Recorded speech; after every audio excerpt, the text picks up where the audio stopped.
นะครับคนเฮาวันนี้นี่ขาดที่เพิ่งทางใจไปเป็นทาสหมาทาสแมวทาสกบ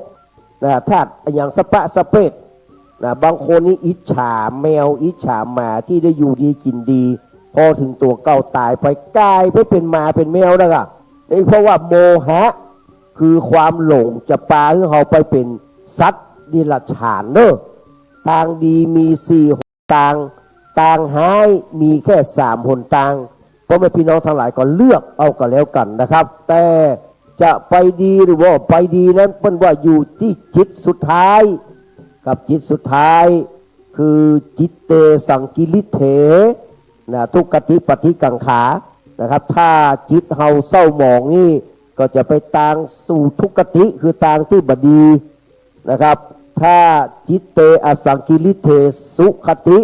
ปาฏิกังขานะครับการทำให้จิตมันดีมันพองแผ้วไปจิตสุดท้ายสุขติก็เป็นที่หวังเป็นที่เพิ่งเป็นที่ไปกับเป็นนี้พี่น้องศรัทธาสาธุชนทุกคนทุกท่านเนอะนะครับเราจะได้มาทำบุญสุนทานก่อนที่เรากินใหญ่ตาลหลวงตั้งแต่เมื่อคืนเนี้ยตั้งแต่เวลาทุ่มเป็นต้นไปนะครับเราจะได้เสกซ่อมย้อมยศนะครับพระพุทธปิมปาสารูปเจ้านะครับพระพุทธสันสีนะครับ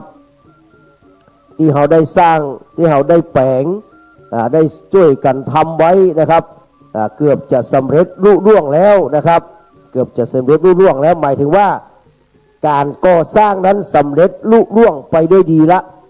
นะครับเราจะได้เสกซ่อมย้อมยศยกยื่นถวายในวันที่22วันที่23นี้นะครับเสกซ่อมย้อมยศในวันที่22นะครับก่อนจะเสกซ่อมย้อมยศได้ทำพิธีบวงสรวงเทวดาและทำพิธีทักษิณานุปทานก่อนจากนั้นก็จะได้ทำพิธีเสกซ่อมย้อมยศวันที่23จะได้ยกยื่นถวายไว้ในพระพุทธศาสนานะครับขอเรียนเชิญทุกคนทุกท่านเนอะ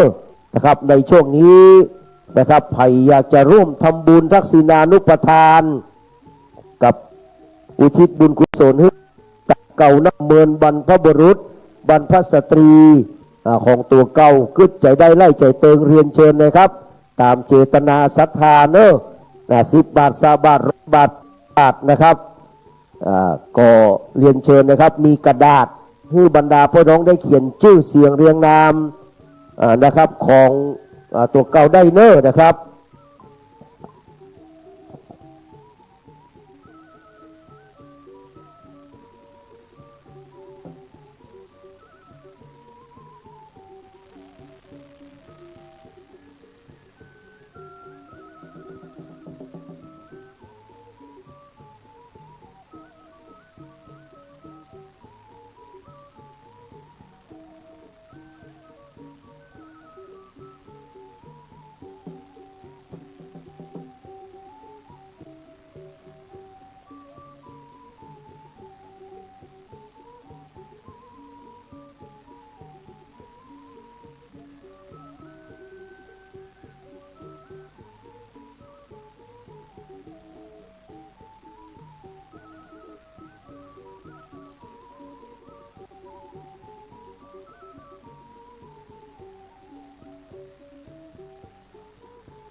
เรียนเชิญบรรดาพ่อพี่น้องศรัทธาสาธุชนทุกคนทุกท่านเลยครับ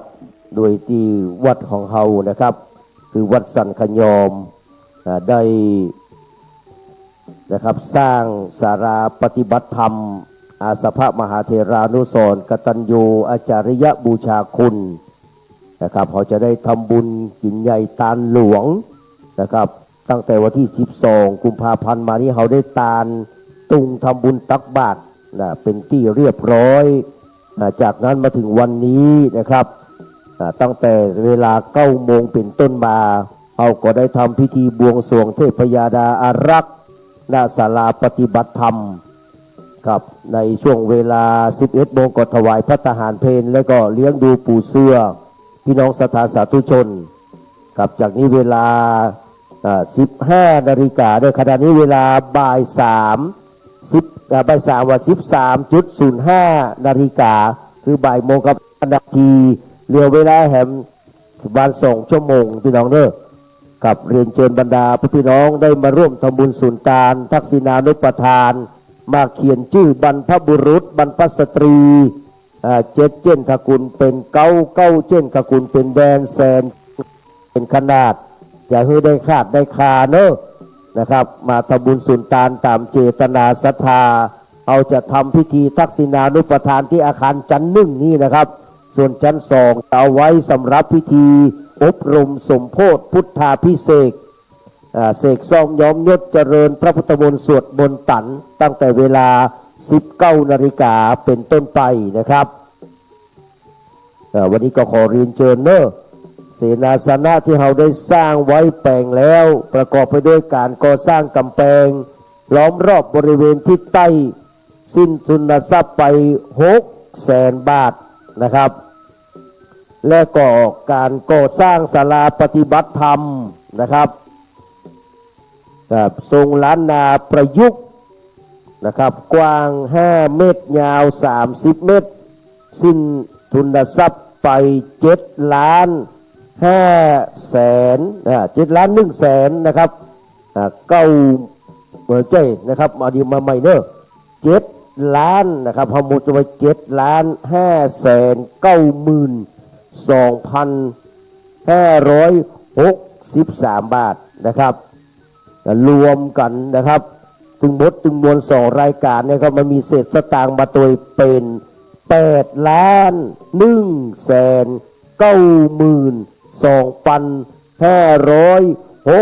92,560 บาท70 สตางค์บัดนี้การก่อร่างสร้างแปลงนะครับเป็นที่เรียบร้อยบูรมวลแล้วจักได้ถวายแก่แก้วทั้ง3 ประการเพื่อเป็นอานิสงส์งามล้ำเลิศคือได้บังเกิดจิตเจตนาอันแรงกล้า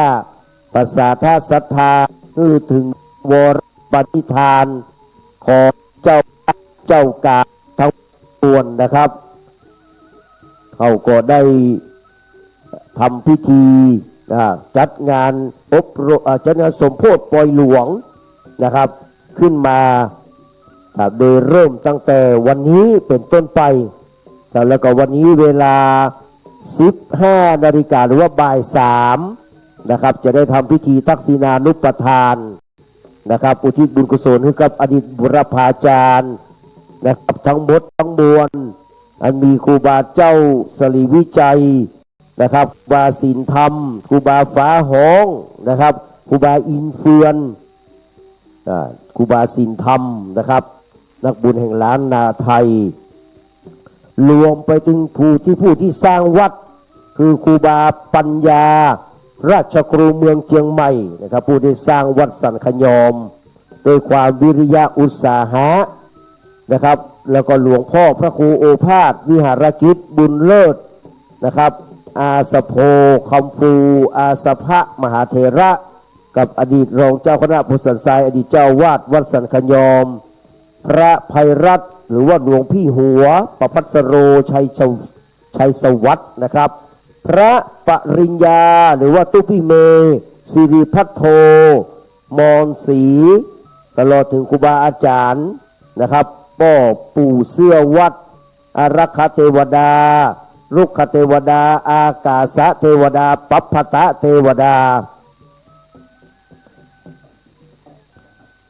แล้วก็มีภิกษุสามเณรวัดสันขยอมผู้ถึงแก่มรณภาพนะครับ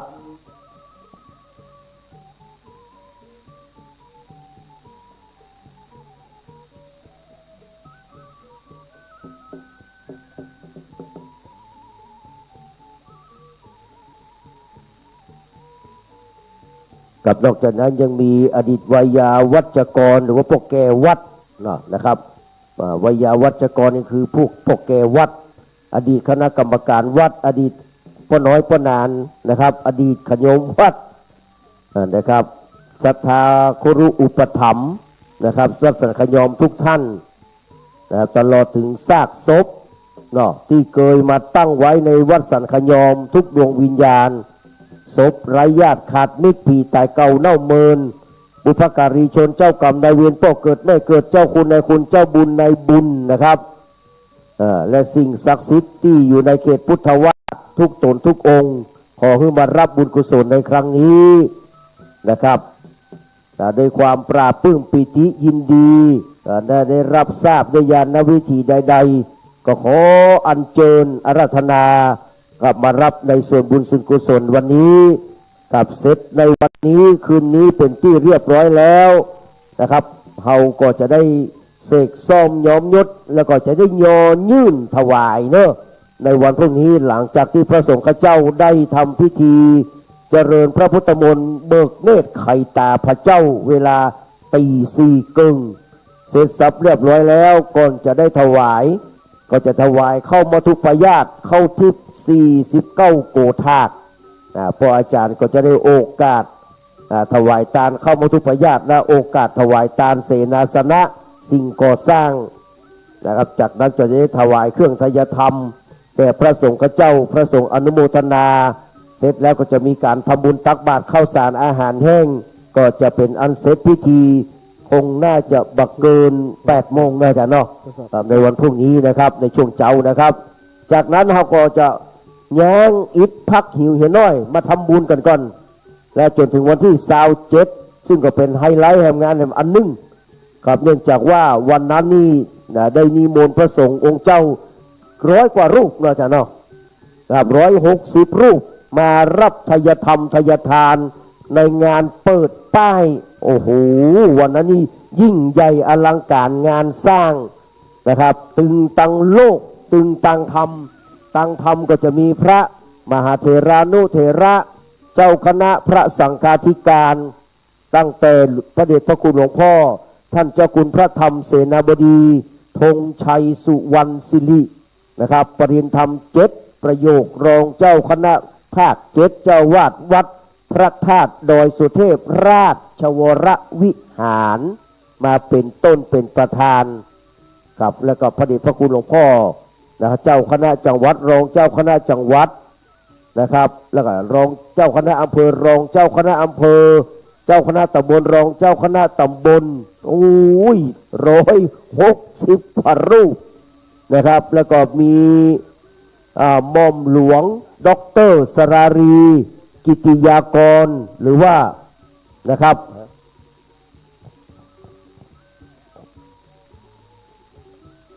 หรือว่าหม่อมหลวงน้ำพึ่งนะครับจะได้มาเป็นประธานในพิธีและอย่าลืมครับท่าน VIP เรือที่แฮม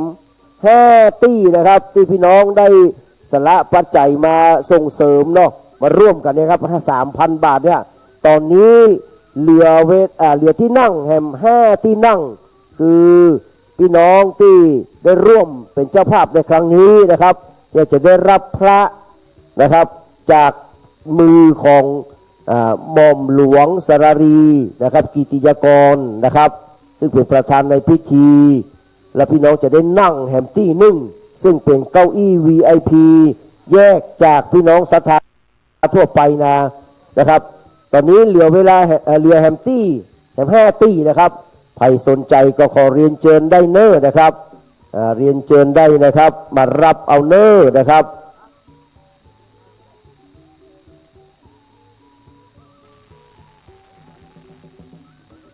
ครับตอนนี้เวลาบ่ายโมงกว่านะครับเวลาบ่ายโมงกว่านะครับวันนั้นนี่เราจะได้รับพระเศรษฐีจามเทวีซุ้มเรือนแก้วนะครับพระเศรษฐีจามเทวีซุ้มเรือนแก้วนะครับรับจากมือของหม่อมหลวงด็อกเตอร์สรารีนะครับกิติยากร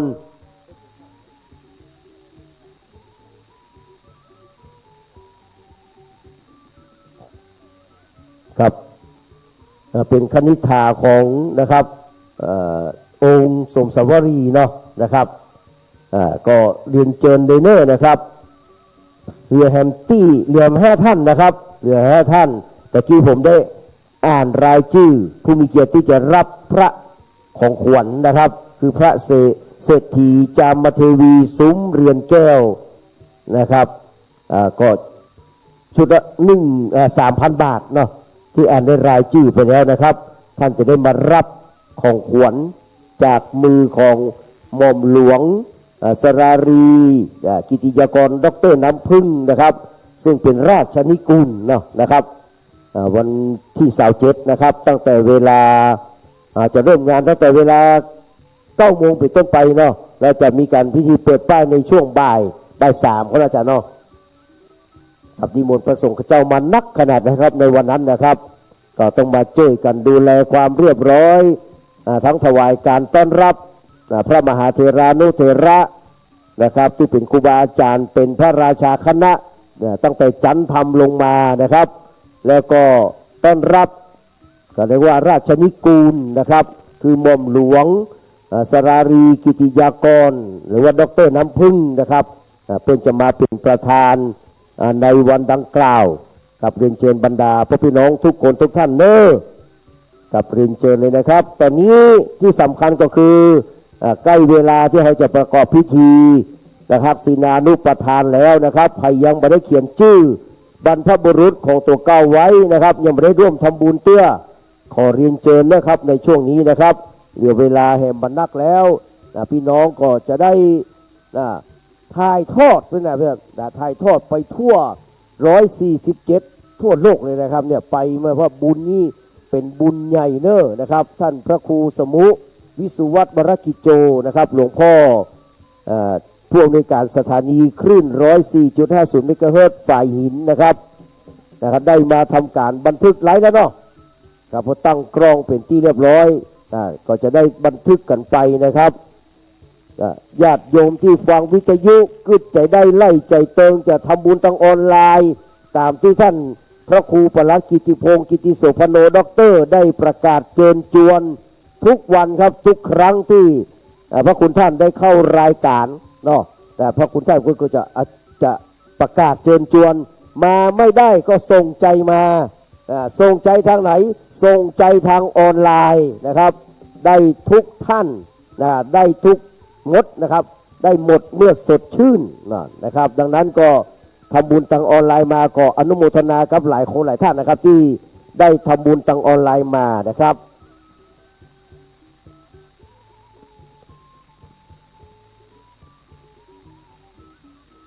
กับเมื่อถึงเวลาประกอบพิธีก็ขอเรียนเชิญบรรดาพ่อพี่น้องเนอะนะครับได้มีส่วนร่วมในการทำบุญในทักษิณานุปทานในครั้งนี้สำหรับพระสงฆ์เจ้าที่เฮาใจที่เฮาได้อาราธนามานะครับรับทายธรรมทักษิณานุปทานนี้นะครับก็มี18 รูปครับ18 รูปนะครับคือพระมหาสิริสิทธิทัศนิโยวัดพระเจดีย์นะครับพระครูอุทัยธรรมานุการวัดสี่สายมูลพระครูสังฆรักษ์กิติวัฒน์อภากโรวัดสันสายมูลพระมหานัทนนท์คัมภิรัตน์นันโทวัดฝามุยพระสมชายทิตาโสพโนฝามุยพระสุภกรภูริวัฒโกวัดท่าเกวียนพระสมพงษ์กันตสีโลวัดท่าทุ่มพระครูบดีกาวีระพงศ์วิสุทโธสันสายมูลพระครูบดีกาประโยชน์ฐานกโรวัดสันสายมูลพระวิชัยอินทสโรวัดโจสังวรวนารามนะครับแล้วก็พระอภิรัตน์อริยวังโสวัดหัวฝายพระวีรนันท์กิติพัทโทสันป่าข้างพระพลวัตจันทวันโนเข้าเต้นหลวงพงศกรพระพงศกรเขมะเทโวหนองคายหลวงพระคุณเจ้าจากวัดต้นจันทร์พระคุณเจ้าจากวัดมงคลเศรษฐีและสามเณรสุระบดินทร์เก่งกาจวัดท่าเกวียนนะครับนี่คือ18 รูปนะครับที่จะได้มารับทักษิณานุปทานในวันนี้ในงานปอยหลวงสมโพธินะครับศาลาปฏิบัติธรรมอาสภมหาเถรานุสรณ์กตัญญูอาจาริยบูชาคุณและ เสนาสนะนะครับเรียนเชิญบรรดาพ่อพี่น้องเนอะนะครับคือจะได้ไล่ใจเติงก็ขอเรียนเชิญนะครับกับใครที่ยังไม่ได้ทำบุญก็ขอเรียนเชิญเนอะพี่น้องที่ฟังอยู่ทางสถานีถ้ามีการไลฟ์สดถ้ามีการถ่ายทอดไปแล้วนะครับก็ขอเรียนเชิญนะโอนบุญมาได้ทางออนไลน์นะครับโอนได้ทุกเมื่อแล้วจะปั่นปอนผ่านทางออนไลน์นะพระคุณเจ้า18 รูปเพื่อนที่จะปั่นปอนฟังพ่ออาจารย์ได้นะครับโอกาสสุมาควตานโอกาสเวนตาลอุทิศบุญกุศลนะครับถวายเป็นทักษิณานุปทานเอาตั้งแต่ครูบาเจ้าสิริวิจัยสิริวิจโยครูบาสินธรรมครูบาอินเฟือนฟ้าห้องนะครับเรียนเชิญทุกคนทุกท่านเนอะครูบาปัญญาราชครูเมืองเชียงใหม่นะครับหลวงพ่อพระครูโอภาสวิหารกิจ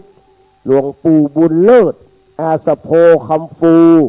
นะครับอาสภะมหาเถรนะครับซึ่งเป็นผู้มีคุณูปการต่อวัดสันขยอมเป็นอย่างยิ่งหรือว่าเป็นยุคพัฒนา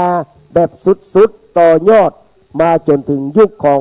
ท่านพระครูสถิตุราธร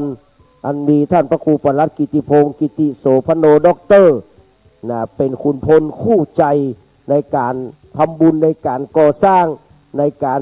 ทำทุกสิ่งทุกอย่างเล็กๆสันขยอมไม่ใหญ่ๆสันขยอมเอานะแหวนที่ทำนะครับดังนั้นก็ขอเรียนเชิญเนอะนะครับตุเจ้า100 กว่ารูปในงานนี้นะครับแบ่งกันเป็นช่วงนะครับจะได้มาอนุโมทนารับกินรับทานนะครับเอาไปเปิ้นพ่องเปิ้นมาเอาพ่องเป็นการเขาเรียกว่าเกื้อกูลต่อกันและกันวัดใดที่พระคุณเจ้าและศรัทธาเป็นอันหนึ่งอันเดียวกันนะครับกินทานบ่อยๆเทวบุตรเทวดาก็จะมาชุมนุมบ่อยๆความเรื่อเรืองนะครับแสงสว่างโชติช่วงชัชวาลก็จะบังเกิดการขึ้นนะครับในสถานที่แห่งนั้นอย่างเช่นวัดสันขยอมเป็นต้นเขากายไปนี่นะมันบะมองนะพี่น้องกายไปมันงามไหลงามใสเหลืองอลามนะครับหมดเลยนะครับแต่ต่างครับบ่ฮู้นะครับที่ไหนที่บ่มีการกินข้านตาลบัดทำบุญสูนตาลสักเตื้อนี่โอ้บรรพบุรุษผีกายเก้าหน้าเมือนี่เปิ้นจมเนาะจะแจ้งเขาเนี่ยบ่ฮู้นะฮะแจ้งมาแจ้งนี่บ่ฮู้แต่จมแน่นอนว่าสู่เขายังอั้นล้ำเหลือวัดนั้นนี่ก็จะหมองนะพี่น้องเด้อดังนั้นนะครับเปิ้นมาวัดเฮาไปวัดเปิ้นต่างตอบไส้ภาษาอังกฤษว่าอย่างก็บัตเทอร์เทรดเนาะบัตเทอร์เทรดต่างตอบแทนนะครับเป็นการต่างตอบแทนก็พวกวันฮือนะครับก็มีหลายวัดที่ท่านพระครูสถิตุราธรก็ดีท่านอาจารย์แกนก็ดีจะต้องไปฮับทานนะครับแต่ก่อนจะฮับทานก็เปิ้นมาฮับทานที่วัดเฮาก่อนแบ่งกันไปซ้ายกันมาไปมามันเป็นกิจกรรมที่ทำให้เกิดความต่อเนื่องและเชื่อมสัมพันธไมตรีระหว่างพระสงฆ์องค์เจ้านะครับสังฆการทั้งหลายตลอดจนถึงศรัทธาประสาทะศรัทธาพี่น้องประชาชนก็ได้ไปมาหาสู่กันแห่แห่นแต่นแต้เข้าไปทำบุญอันเนี้ยเป็นสิ่งที่เทวบุตรเทวดาเปิ้นมาชื่นชมนะครับมาฮับกินฮับตานบ่อยก็อย่างครับเปิ้นจะได้รับฟังคำว่าสักเคกาเมบ่อยมากนะจะสักเคหลวงสักเคน้อยบอกว่านะครับและปลายประปอมีการบวงสรวงเทวาอารักษ์ทั้งหลายชื่อเปิ้นมีนะฮะหมดเปิ้นก็จะมาเยาะยองเยี่ยมขาบวันตีนะครับเปิดประตูมาเนี่ยที่พยตวาเนี่ยบางเตื้อเปิ้นมามาถึงแต่เปิ้นก็เปิดประตูที่พยทวารทั้งหลายเนี่ยประตูทิพย์เนี่ยลงมาเยาะยองเยี่ยมอนุโมทนานี่คือผลบุญกุศลทั้งหลายครับขอเรียนเชิญบรรดาพ่อพี่น้องเนอะนะครับได้ร่วมกันสร้างบุญร่วมสนับสนุนกิจกรรมที่ตังวัดนะครับเปิ้นได้ประกอบมาด้วยตลอดเวลาเพราะนั้นมากินมาตาลที่วัดสันขยอมว่างานเนี่ยครับเป็นงานที่ยิ่งใหญ่แทบทุกงานนะครับวันนี้ก็มีปอยหลวงก็เช่นเดียวกันนะครับครูบาฟุกนำมาแล้วโหถอยเพิ่งบาฟุกเรียนเชิญเลยครับใครจะมาเขียนชื่อก็เรียนเชิญเนอะ กับมีกระดาษเปล่านะครับเรียนเชิญเลยครับจะเจ้าใดทำบุญเจ้าใดก็ขอเรียนเชิญเนอะตามเจตนาศรัทธาเอามาเขียนแล้วก็เอามาให้อ่านนะแม่เนอะ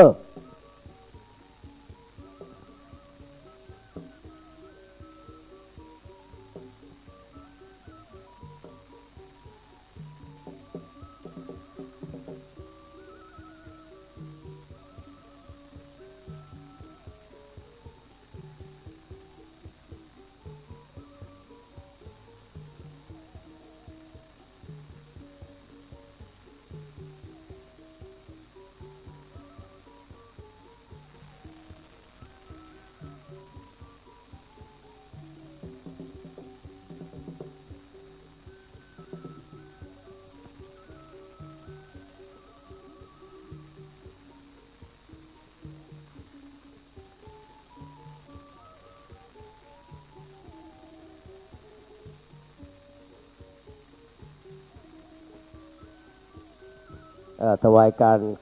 ต้อนรับเนิ่นนะครับครูบาชัยวิทย์ธรรมรโตนะครับกับท่านผู้ช่วยเจ้าวาดวัดท่าทุ่งนะครับ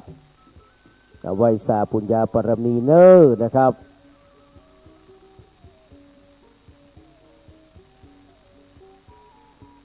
ให้เบอร์นี้เพื่อจะเทศทำพุทธาพิเศษเนี่ยเราพ่อเนาะเทศทำพุทธาพิเศษเนี่ยท่านอาจารย์ชัยวิทย์นะครับนอกจากรับทักษิณานุปทานแล้วนะครับท่านอาจารย์ชัยวิทย์จะเทศทำกันที่3แห่งคืนนี้นะครับพุทธาพิเศษเนาะนะครับเตรียมทำมาเรียบร้อยลวดนอนเลยเนาะ ครับถวายการต้อนรับครูบาอาจารย์สังฆเถระเด้อครับที่ได้รับอาราธนามารับทักษิณานุปทานนะครับในวันนี้นะครับมาถึงแล้วกราบอาราธนาทุกรูปเนอะ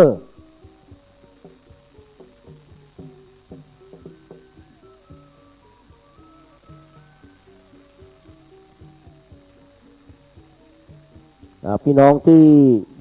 ยังไม่ได้เขียนชื่อก็มาเขียนชื่อเนี่ยก็บ่ต้องเอาหูปมาก็ได้ครับมาเขียนชื่อเอาหูปจะทำบุญต่อใดก็แล้วแต่เจตนาเนอะครับบ่ได้มีการกะเกณฑ์นะครับว่าถ้าอันเต้าอี้นะครับ10 บาท20 บาทนะครับจะได้ทำบุญอุทิศไปให้กับบุพการีชนเจ้ากรรมนายเวรพ่อเกิดแม่เกิดญาติพี่น้องเจ้าคุณนายคุณนะครับหรือว่าสรรพสัตว์ทั้งหลายในโลกนี้ที่เราเคยได้เบียดเบียนนะครับได้เบียดเบียนมาด้วยตั้งใจก็ดีไม่ตั้งใจก็ดีวันนี้เป็นงานปล่อยหลวงกินใหญ่ตาลหลวงก่อนที่เราจะถึงพิธีนั้นเราก็ทำพิธีทักษิณานุปทานเป็นวันกตัญญูกตเวทีนะครับแต่ว่านี่วัดพระสิงห์เป็นก็ทำทักษิณานุปทานถวายแก่ครูบาเจ้าศรีวิจัยในโอกาสที่86 ปีของการมรณภาพนะครับจัดได้ยิ่งใหญ่ตอนนี้เราก็มาจัดแถมนะครับถวายทานแก่ครูบาเจ้าศรีวิจัยครูบาสินธรรมนะครับข้าพายจะทำบุญมาที่หน้าศาลาใหม่เพื่อนนะครับมาที่หน้าศาลาใหม่อาคารนะครับปฏิบัติธรรมอาคารสาราปฏิบัติธรรมอาสภะมหาเถรานุสรณ์กตัญญูอาจาริยบูชาคุณนะครับเรียนเชิญที่หน้าเพเนอร์กับเรียนเชิญที่หน้านะครับที่หน้าอาคารใหม่นะครับที่หน้าศาลาอาคารใหม่ปฏิบัติธรรมใหม่เฮานี่เนอร์กลับมาเลยนะครับมาเขียนชื่อนะครับมีกระดาษมีปากกาให้เรียบร้อยนะครับใครจะร่วมทำบุญส่วนตานตัวก็ขอเรียนเชิญนะครับ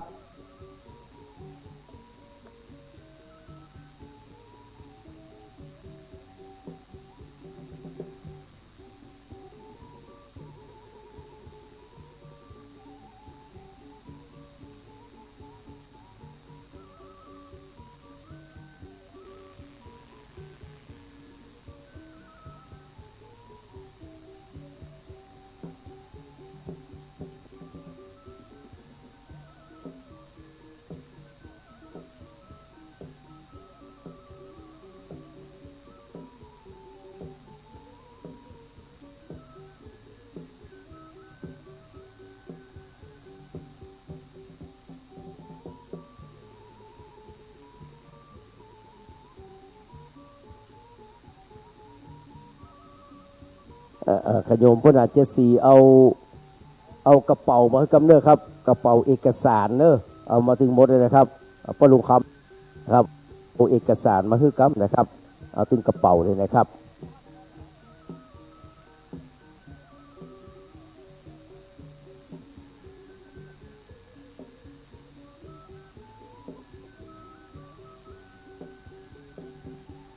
ใครจะร่วมทำบุญก็มาที่หน้าศาลาปฏิบัติธรรมนี่นะครับศาลาใหม่เฮาที่จะเปิดป้ายในวันที่27นี่นะครับกับขอเรียนเชิญเลยนะครับกับร่วมกันทำบุญสุนทานนะครับบุญจะได้กำบุญจะได้จูครับบุญเป็นชื่อของความดีเป็นชื่อของความสุขนะครับอยู่ที่ไหนถ้ามีบุญนะครับก็จะมีแต่ความเจริญรุ่งเรืองนะครับ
ให้อุทิศที่กันเนาะ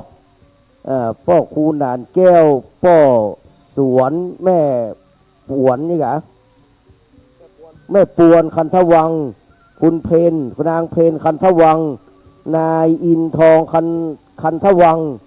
แม่ไซอินกินปันเนาะ100 บาทอนุโมทนาสาธุเนอะครับแล้วก็นางนะครับ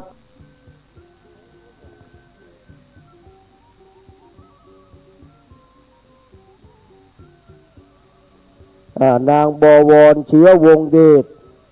อุทิศให้กับแม่เฮือนเก่งกาจนายประเสริฐนายมนูนายประเวศเก่งกาจนางสมจิตประพันธ์มิตรนะครับแล้วก็เจ้ากรรมนายเวรพวกเกิดไม่เกิด100 ปรมีนะครับแล้วก็ศรัทธานางเบญจมาศอุญจน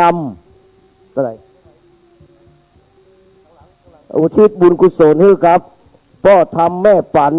นายจรัญอุญจนำนายนนท์นางสาวนฤมลชยาธารักษ์นางแน่งน้อยยศปันแม่อุยคำงูเหลืองนะครับแม่นางต้องมากันทา200 บาทนะครับขอบคุณครับนางเบญจมาศอุญจนำและก็นางบวรเชื้อวงเดชครับอุทิศให้กับนายสมบูรณ์เชื้อวงเดชและน้องแดงกุมารีเชื้อวงเดช100 บาทอนุโมทนาสาธุนะครับกับอนุโมทนาสาธุเนอะ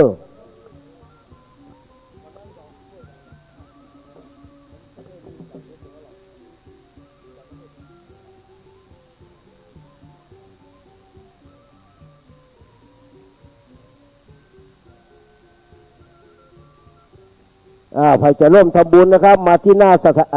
อาคารใหม่เนอะกับตอนนี้ใกล้เวลาแล้วนะครับเวลาตอนนี้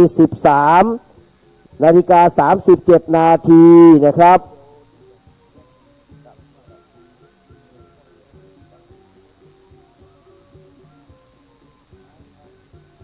ทานให้ไผ่ก็บอกเนอะจะอุทิศบุญกุศลให้ไผ่ก็เขียนชื่อนะครับเขียนชื่อตัวเก่าตัวเนอะเจ้าภาพอุทิศให้คนนั้นคนนี้เนอะโจโลกเข้ามาใส่ชื่อคนเสียชีวิตเขาก็บอกว่าไผ่นะที่เป็นคนทำบุญให้นะครับเราจะได้ประกาศชื่อให้ถูกเนาะสาธุอนุโมทนานะครับ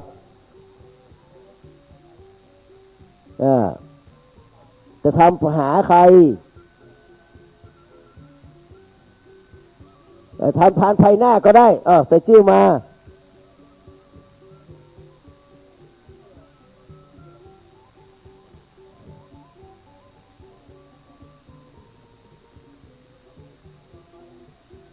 สาธุอนุโมทนาเนอะใครจะร่วมทำบุญสุนทานทักษิณานุปทานกิจเป็นบุญใหญ่บุญหลวงเนอะพี่น้องเนอะนะครับจะได้อุทิศบุญกุศลคือกับบุพการีชนเจ้ากรรมนายเวรตั้งแต่เจ้นปู่ม่อนปู่ย่าตายายแม่อุ้ยมอนพ่ออุ้ยมอนกึดใจได้ไล่ใจเติงเนอะสืบสายมานะเพราะว่าในสายในชีวิตของเขานั้นมีสายอยู่5 สายสายแรกเปิ้นฮ้องว่าสายรกสายสะดือนะครับเราวางแม่กับลูกมันผูกพันกันนะครับก็เรียกว่าเป็นสายรกสายสะดือเจ้าภาพนะครับเล่าซางนี่เนาะเล่าซางเนาะเขียนชื่อให้ครบๆนะครับเล่าสร้างเพิ่นทำบุญ100 บาทนะครับ100 บารมีกับเขียนชื่อให้ครบๆนะครับ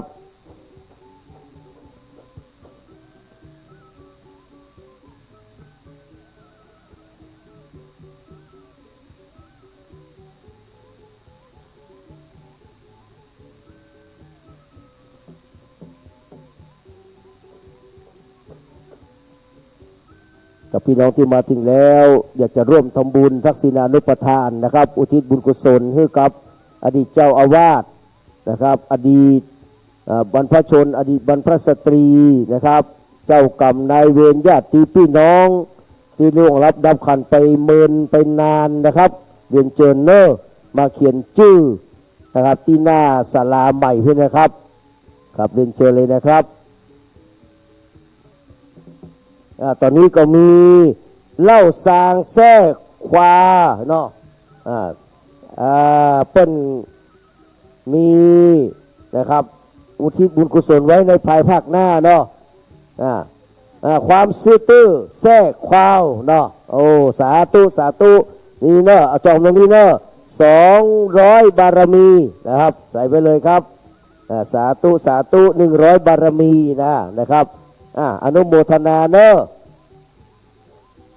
สาธุสาธุอันนี้เพื่อนมาร่วมทำบุญตัวนะครับ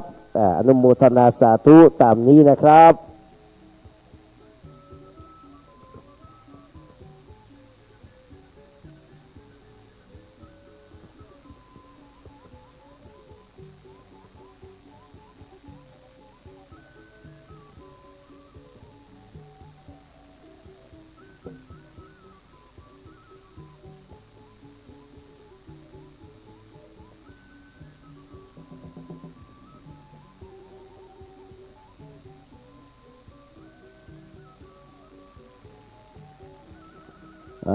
การทำบุญนะครับบ่มีวันนะครับที่ทำเฮาตกต่ำครับบุญจะช่วยปกปักรักษากับทำดีมากให้มากดีย่อมมีผลนะครับจนนิปล้นความดีเอาไปได้อย่าให้จนกาลีเอาความดีไปเพื่อเปลี่ยนใจแปลงจนเป็นคนดีนะครับดังนั้นก็ขอเรียนเชิญบรรดาพ่อพี่น้องศรัทธาสาธุชนเนอะเขาจะมาเขียนชื่อเสียงเรียงนามเขียนชื่อตัวเก่าตัวเนอะครับเขียนชื่อตัวเก่าแล้วก็เขียนชื่อนะครับที่จะอุทิศให้ไผ่พ่องนะครับขอบคุณเนอะที่เอากระเครื่องที่จะปรุงเข้าทิพย์ที่เขาจะกวนเข้ามาทุปยาตก็บอกว่าจะเป็นน้ำอ้อยข้าวสารงาน้ำผึ้งเนาะขออนุโมทนาเนอะครับอนุโมทนาสาธุนะครับเอาไปไว้ที่เขาจะจัดปุนเนอร์กับขอบคุณและอนุโมทนากับท่านที่ได้นำนะครับอุปกรณ์วัสดุในการที่จะประกอบนะครับในการที่จะประกอบพิธีกวนเข้ามัทุปยาตก่อนที่จะกวนเข้านะก็มาฮับศีลเนาะจากพระสงฆ์ข้าเจ้าก่อนในคืนนี้นะครับก็ขอเรียนเชิญเนอกับไผ่ที่จะมาร่วมทำบุญสุนทานในช่วงนี้นะครับมาที่หน้านะครับที่หน้าอาคารใหม่เพเนอร์ที่เราจะทำการเปิดป้ายในวันที่27นะครับนิมนต์พระสงฆ์ข้าเจ้ามา100 กว่ารูปนะครับนักด่าป่าป้านต้องมาช่วยกันต้อนรับขับสู้ถึงพระสงฆ์ข้าเจ้าถึงแขกบ้านแขกเมืองนะครับในวันที่27เนอนะครับ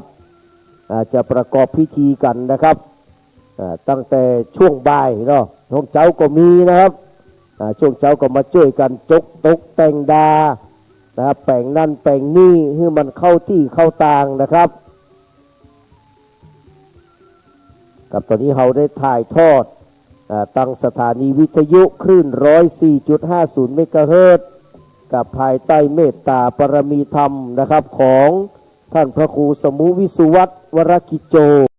ผู้ในการสถานีนะครับต้องกราบนมัสการขอบพระคุณในเมตตาปรมีธรรมเป็นอย่างยิ่งนะครับกับพี่น้องก็ไปพอรายชื่อของตัวเก่านะครับที่ได้มีส่วนร่วมในการสร้างอาคารศาลาปฏิบัติธรรมอาสาพมหาเถรานุสรณ์กตัญญูอาจาริยบูชาคุณว่าเฮานะครับเปิ้นติดไว้เรียบร้อยแล้วชื่อเฮาอยู่ตรงไหนขาดตกบกพร่องอย่างใดก็แจ้งแก่ทางวัดเนอะกลับไปอ่านว่าชื่อเฮามีส่วนใดใครมีส่วนร่วมอย่างพ้องนะครับนี่เป็นความปราบปลื้มนะเป็นความปราบปลื้มว่าเฮาเป็นส่วนหนึ่งนะครับที่ทำให้เกิดความสำเร็จในการก่อสร้างอาคารในครั้งนี้ได้มาร่วมกินร่วมทานผ้าป่ากฐินสามัคคีหลายรอบหลายหนพอสมควรก่อนจะสร้างอาคารศาลาปฏิบัติธรรมนี้ได้สำเร็จนะครับเป็นความวิริยะอุตสาหะนะครับเอามาเลยครับยืมคนใดก็ใส่ชื่อขึ้นมาเลยเนอะ ครับใส่ชื่อกันทุกคนทุกท่านนะครับ ใส่ชื่อตัวเก่าตัวว่าชื่ออันหยังนะครับตาลฮื้อกับไผ่ชื่ออันหยังนะครับ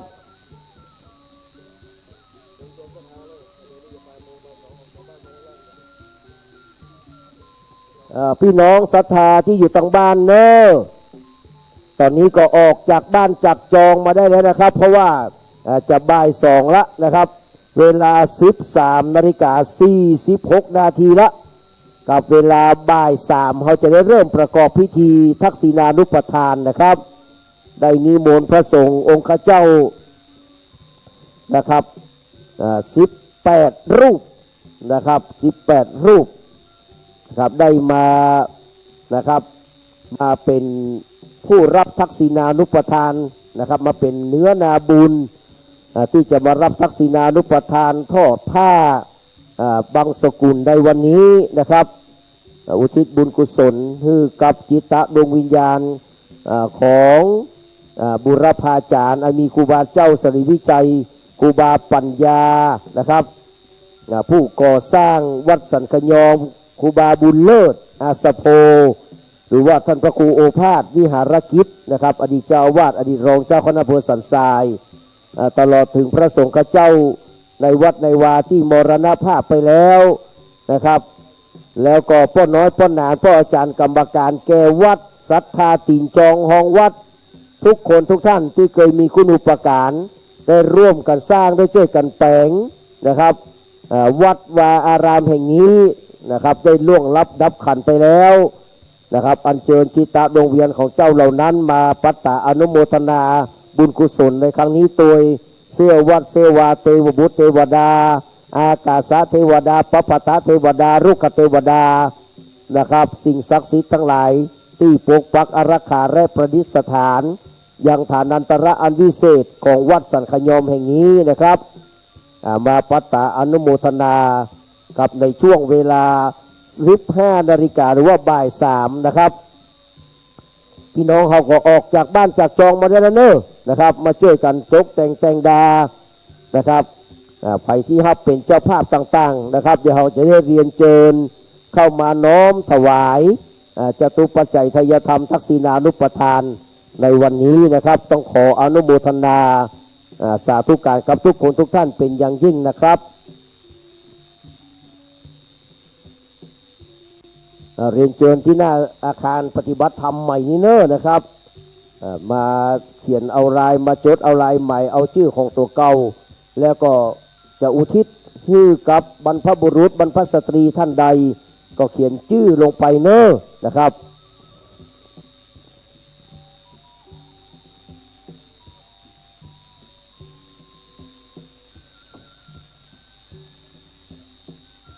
ถ้ากึดชื่อมาได้นะครับเอาข้าขกุลกับพอเนอร์นะครับขกุลนะขกุลนั้นขกุลนี้นะครับคือครบเจนมาหมดเลยนะครับดังนั้นก็พี่น้องก็เขียนชื่อตัวเก่านะครับแล้วโอทิศที่ไผ่นะครับตระกูลนั้นตระกูลนี้ตะเตื้อกับนึกบัตันนะครับว่าปู่ย่าตายายพ่อมอนแม่มอนพ่ออุ้ยแม่อุ้ยของเขานั้นเป็นนะครับถึงฝ่ายพ่อถึงฝ่ายแม่เนาะมันมีหลายนะแล้วก็ตลอดจนถึงคนที่บัจเจ้พ่อบัจเจ้แม่บัจเจ้ญาติที่พี่น้องแต่ได้มีคุณูปการได้เลี้ยงดูได้ช่วยเลี้ยงดูคนสมัยตะกอนที่กว่าเพื่อจะเป็นคนใหญ่หน้าแก้บานมาได้นี่ผ่านมาหลายนะฮะบางคนบางท่านเป็นกำพร้าตั้งแต่กำเนิดพ่อตายแม่ตายละนะครับมีพี่ป้าน้าอาเลี้ยงดูแลนะครับถึงแม้นะครับบัจเจ้พ่อใจแม่แต่ก็นะครับเหมือนกับพ่อกับแม่ได้ดูแลมานะครับเฮาเมื่อเพิ่นล้มหายตายจากไปเฮาก็กตัญญูกตเวทีสำนึกในบุญคุณและก็มาตอบแทนคุณในวันนี้นะครับเอามาใส่ในนี้เนอะชื่อเขียนแล้วกะตะกี้แล้วรอลืมเอาตางมาใส่เนาะไปตัวเอาตางเพิ่นไปตัวเอาตางมาใส่ชื่อมีเรียบร้อยละเนาะเอารถไปจอดที่ในวัดเนอนะครับกับวันนี้ศรัทธาไผ่เอารถมาก็ไปจอดในวัดเนอ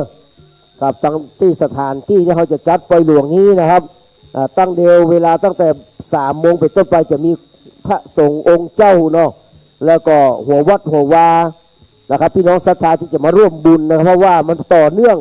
นะครับหลังจากนี้ทุ่มเหมือนกันก็จะมีการทำพิธีพุทธาภิเษกอบรมสมโภชเทศธรรมสวดเบิกนะครับแล้วก็ตอนเจ้าก็จะมีการไข่ตาพระเจ้านะครับไข่ตาพระเจ้านะครับแล้วก็ตาลเข้ามาทุปายาต49 โกธากแล้วก็จะได้กล่าวตาลถวายอาคารเสนาสนะในวันพรุ่งนี้นะครับก็จะได้ยุดกันไป2-3 วันพักฮึกหายใจลงขึ้นเห็นน้อยวันที่27 28 29แล้วก็จะมีงานต่อนะครับแต่นี่คือสเต็ปงานของวัด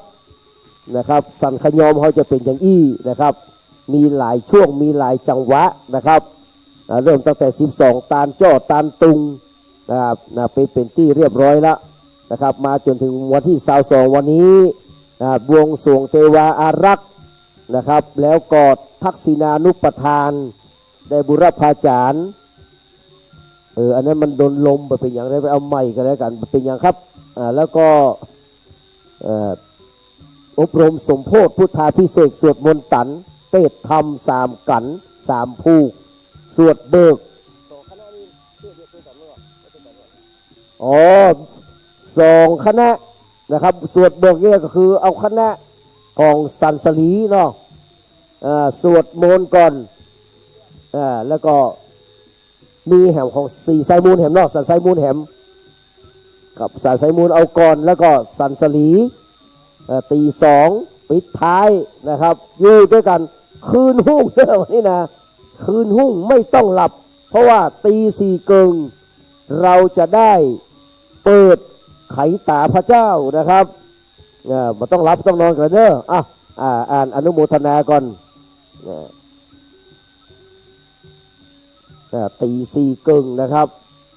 บางองค์บางท่านก็จะนอนที่นี่ละนะครับมันต้องเป็นการให้พลิกมา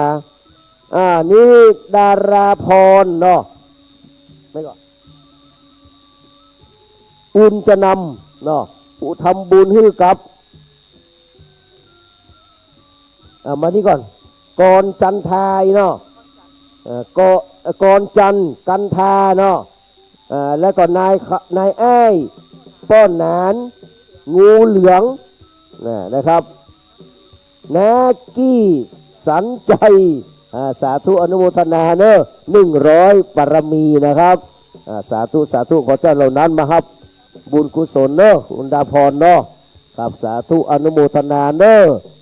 ใครที่จะมาร่วมทำบุญสุนทานกับมาตั้งนี้นะครับตั้งหน้าอาคารปฏิบัติธรรมที่เขาจะเปิดป้ายในวันที่27นี้นะครับกับเรียนเชิญเลยนะครับพี่น้องศรัทธานักศีลนักบุญทุกคนทุกท่านเนอะครับทุกหมู่บ้านบ้านจัดสรรทุกหมู่บ้านนะครับพี่น้องศรัทธาทุกหลังคาเรือนเนอะครับเราได้มาชื่นชมอนุโมทนาในบุญกุศลที่เราได้ร่วมกันสร้างร่วมกันแต่งสละจตุปัจจัยตามกำลังทรัพย์กำลังศรัทธาของเรานะครับความจริงแล้วกำลังศรัทธานี้นักกะให้แปลงคนเดียวหมดนะครับแต่มันบ่ถึงนะฮะกำลังทรัพย์บ่ถึงแต่กำลังใจก็มาเพราะนั้นเรามาอนุโมทนาด้วยกันเนอะนะครับหอมนักหอมน้อยก็ถือว่าได้ช่วยกันแปลง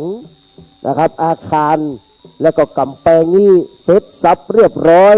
เป็นที่บริบูรณ์ละนะครับเราได้ปล่อยเถาะมาก่อนหน้านั่นแล้วเนาะอาจารย์เนาะได้ปล่อยเถาะอันนี้เป็นปล่อยหลวงแต่ละนะครับปล่อยหลวงแต่ละต่อไปจะสร้างอะไรอย่างก็ว่ากันไปแห่งกำนึงอันนี้ก็จะเสร็จสับเรียบร้อยแล้วอาคารปฏิบัติธรรมนี่ใช้เวลา2 ปีปลายนะอาจารย์เนาะปีปลายเนาะ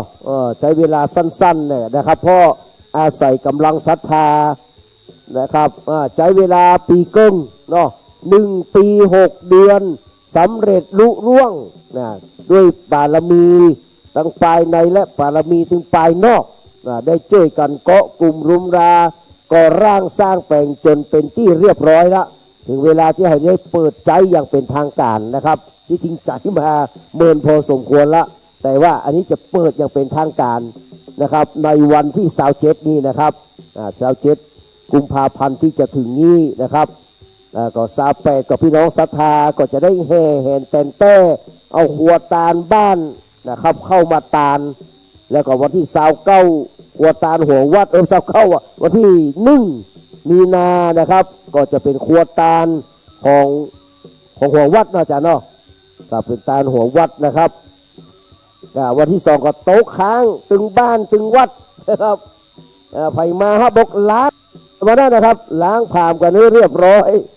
วันที่2เนอะนะครับวันที่3ก็ช่วยกันมาเพี้ยวนะครับมาเพี้ยวมาช่วยกันดูเนอะนะครับแล้วก็เขาก็จะขึ้นสู่สภาพปกติแล้วจะได้ไปสร้างวัดอื่นต่อไปนะครับซึ่งก็มีนักพอสมควรเหมือนกันนะครับปล่อยหลวงปีนี้เนาะนะครับ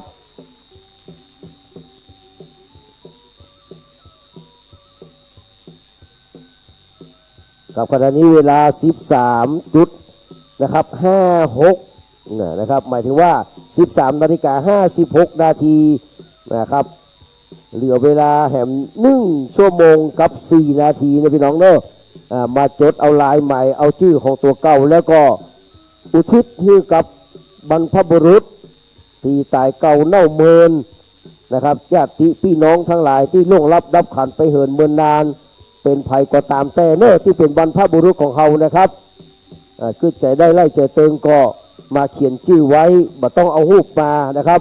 เอาหูปมาแล้วมันจะเป็นภาระเนาะหรือว่าที่ไว้บ่เพียงพอนะครับ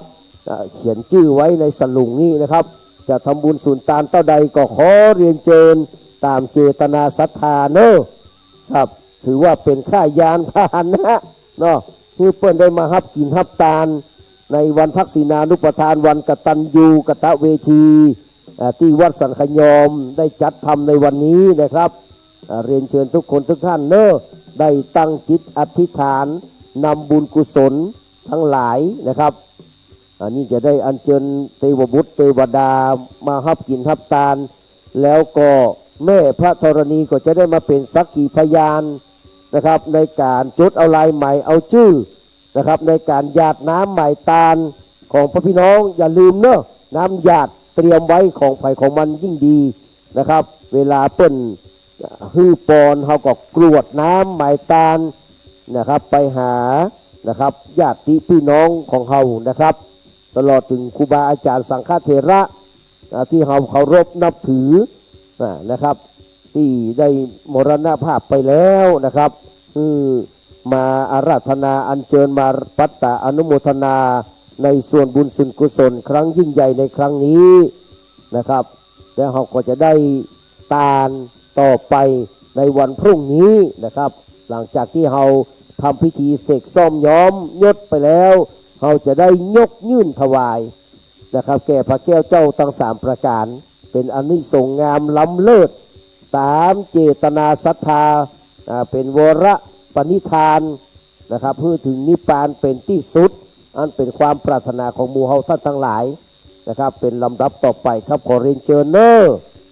ตอนนี้จะขึ้น14 นาฬิกาแล้วนะครับหมายถึงว่าบ่าย2ละนะครับบ่าย2แล้วนะครับเหลือเวลาแหมนะครับชั่วโมงพี่น้องศรัทธาที่อยู่ทางบ้านถ้ามีไลน์มีเฟซบุ๊กของท่านพระครูสถิตุราธรก็ดีของท่านพระครูปรัตกิติพงศ์กิติโสพโนดร.แกนก็ดีนะครับหรือว่าขององค์อื่นๆในวัดสันขยอมนี้ก็ขอเรียนเชิญออนไลน์มาได้เนอะเดี๋ยวขออ่านรายชื่อก่อนเนอะใจเย็นๆอันนี้จากคุณรัตนาคุ้มพงศ์เนาะนะครับขอทำบุญอุทิศบุญกุศลให้ผู้รอดไปแล้วนะครับคือคุณพ่อเยือนเนาะแม่จันคุ้มพงศ์ขอให้มาปัตตาอนุโมทนารับเอาส่วนบุญกุศลที่คุณรัตนาคุ้มพงศ์ได้กระทำในวันนี้เนอะสาธุสาธุบัดเต้าแต่นั้นนะครับเอาอธิษฐานใส่นี่เลยครับแล้วก็มีครอบครัวชุติการบุญเจริญเนาะครอบครัวชุติการบุญเจริญอุทิศให้กับป้อยืนแม่ปวนบุญเจริญ2ป้อสวัสดิ์แม่บุญยวงบุญเจริญ3นางชวนพิษบุญเจริญ4ดาบตำรวจบุญทรงพูดตรงและก็ เจ้ากรรมนายเวรปอกเกิดแม่เกิดเนออธิษฐานเลยนะครับขอสาธุอนุโมทนาเนอกับทุกคนทุกท่านนะครับที่ได้มาร่วมทำบุญในวันนี้แล้วก็รอพระทำพิธีเตเนอนะครับมีเวลารอพระทำพิธีกรวดน้ำใหม่ตาลให้ครบบริบูรณ์เพียบพร้อมเนอจะได้บุญสมบูรณ์นะครับบุญจะได้สมบูรณ์เพียบพร้อมถ้าเราได้ลังน้ำทักษิโนทกทำพิธีทักษิณานุปทานนะครับเรียนเชิญเนอนะครับเรียนเชิญพี่น้องศรัทธามาตั้งหน้าอาคารใหม่เพื่อนเนอครับหน้าอาคารสาราปฏิบัติธรรมอาสภะมหาเถรานุสรณ์กตัญญูกตเวอานะครับอาจาริยบูชาคุณเนอก็จะได้ไล่จะเติงก็มาบอกทุกเจ้าหรือว่าเขียนเองก็ได้เนอนะครับส่วนกำลังทรัพย์นั้นก็แล้วแต่บรรดาศรัทธาเฮาเนอครับมี100ก็หอม20 บาทนะครับเอาไว้เหตุ80 บาทอันนี้เขาเรียกว่าสร้างบุญที่สมดุลนะครับเพราะว่าสร้างบุญวันนี้ยังมีกินต่อไปในวันพรุ่งนี้ถ้ามี100 บาททำเหี่ย100 บาทโอ้วันพรุ่งนี้ก็ลำบากแล้วนะครับดังนั้นเราต้องหูจักประมาณนะครับในการทำบุญแต่ถ้ามีนักก็ทำนักนั่นแหละครับถ้ามีน้อยก็ทำตามกำลังเนอะนะครับบ่มีการบังคับว่าจะต้องทำตะอันเต้าอี้นะครับเพราะว่าบุญนั้นอยู่ที่เจตนาอยู่ที่ศรัทธานะครับเฮาเจตนาดีเนี่ยใจเฮาดีอย่างนะครับมันจึงสำเร็จเพื่อนจึงบอกว่ามโนปุพังขมาธรรมามโนเศรษฐามโนมะยากับสภาพทั้งหลายธรรมทั้งหลายมีใจเป็นใหญ่มีใจเป็นหัวหน้ามีใจเป็นประธานสำเร็จแล้วด้วยใจมณสาเจสุจริตเตนะครับถ้าใจมันบริสุทธิ์พุทธพองภาสติวาจะเนี่ยจะทำก็ดีนะครับภาสติวาจะอู้ก็ดีกโรนติวานะครับจะกระทำก็ดีนะครับย่อมเป็นสุขนะครับตะโตนังสุขมันนเวติสุขนั้นความดีนั้นย่อมติดตามไปฉายาวิยะอนุปายินีนะครับเหมือนกับร่มและเงาติดตามตัวเขาไปทุกเมื่อเชื่อวันนี่ครับมโนปุพังขมาเนอเรียนเชิญเนอเรียนเชิญทุกคนทุกท่านนะครับที่หน้าอาคารปฏิบัติธรรมที่เขาจะเปิดใต้ในวันที่27นี่เนอนะครับท่านอาจารย์แกนก็อยู่ที่นี่ครับประนันเจ็ดสีก็คอยบริการพ่อแม่พี่น้องเนอนะครับถึงเวลา 15 นาฬิกาเขาจะได้มุกเขาจะได้ย้ายเคลื่อนย้ายเข้าไปในศาลาจันนึ่งนะครับเพื่อที่จะถวายการต้อนรับพระสงฆ์ข้าเจ้าจำนวน18 รูปนะครับจะได้มาสวดพุทธมนต์พิจารณาผ้าบางสกุลรับทักษิณานุปทานในวันนี้นะครับจะได้สุมาควตารโอกาสเวรตาลตามกาลเวลาอันเหมาะสมอุทิศบุญกุศลให้กับบรรพชนนะครับบรรพสตรีบรรพบุรุษทั้งหลายครับขออนุโมทนากับนะครับคุณนายพันนี่เนาะนายพันมุกดากับอุทิศบุญกุศลให้กับนายอนันต์จันทรเนาะนางออนแผลงฤทธิ์นาอุ้ยแดงแผลงฤทธิ์ประสิทธิ์ปิ่นทองพร้อมกับเจ้ากรรมเจ้าอย่างเหรอ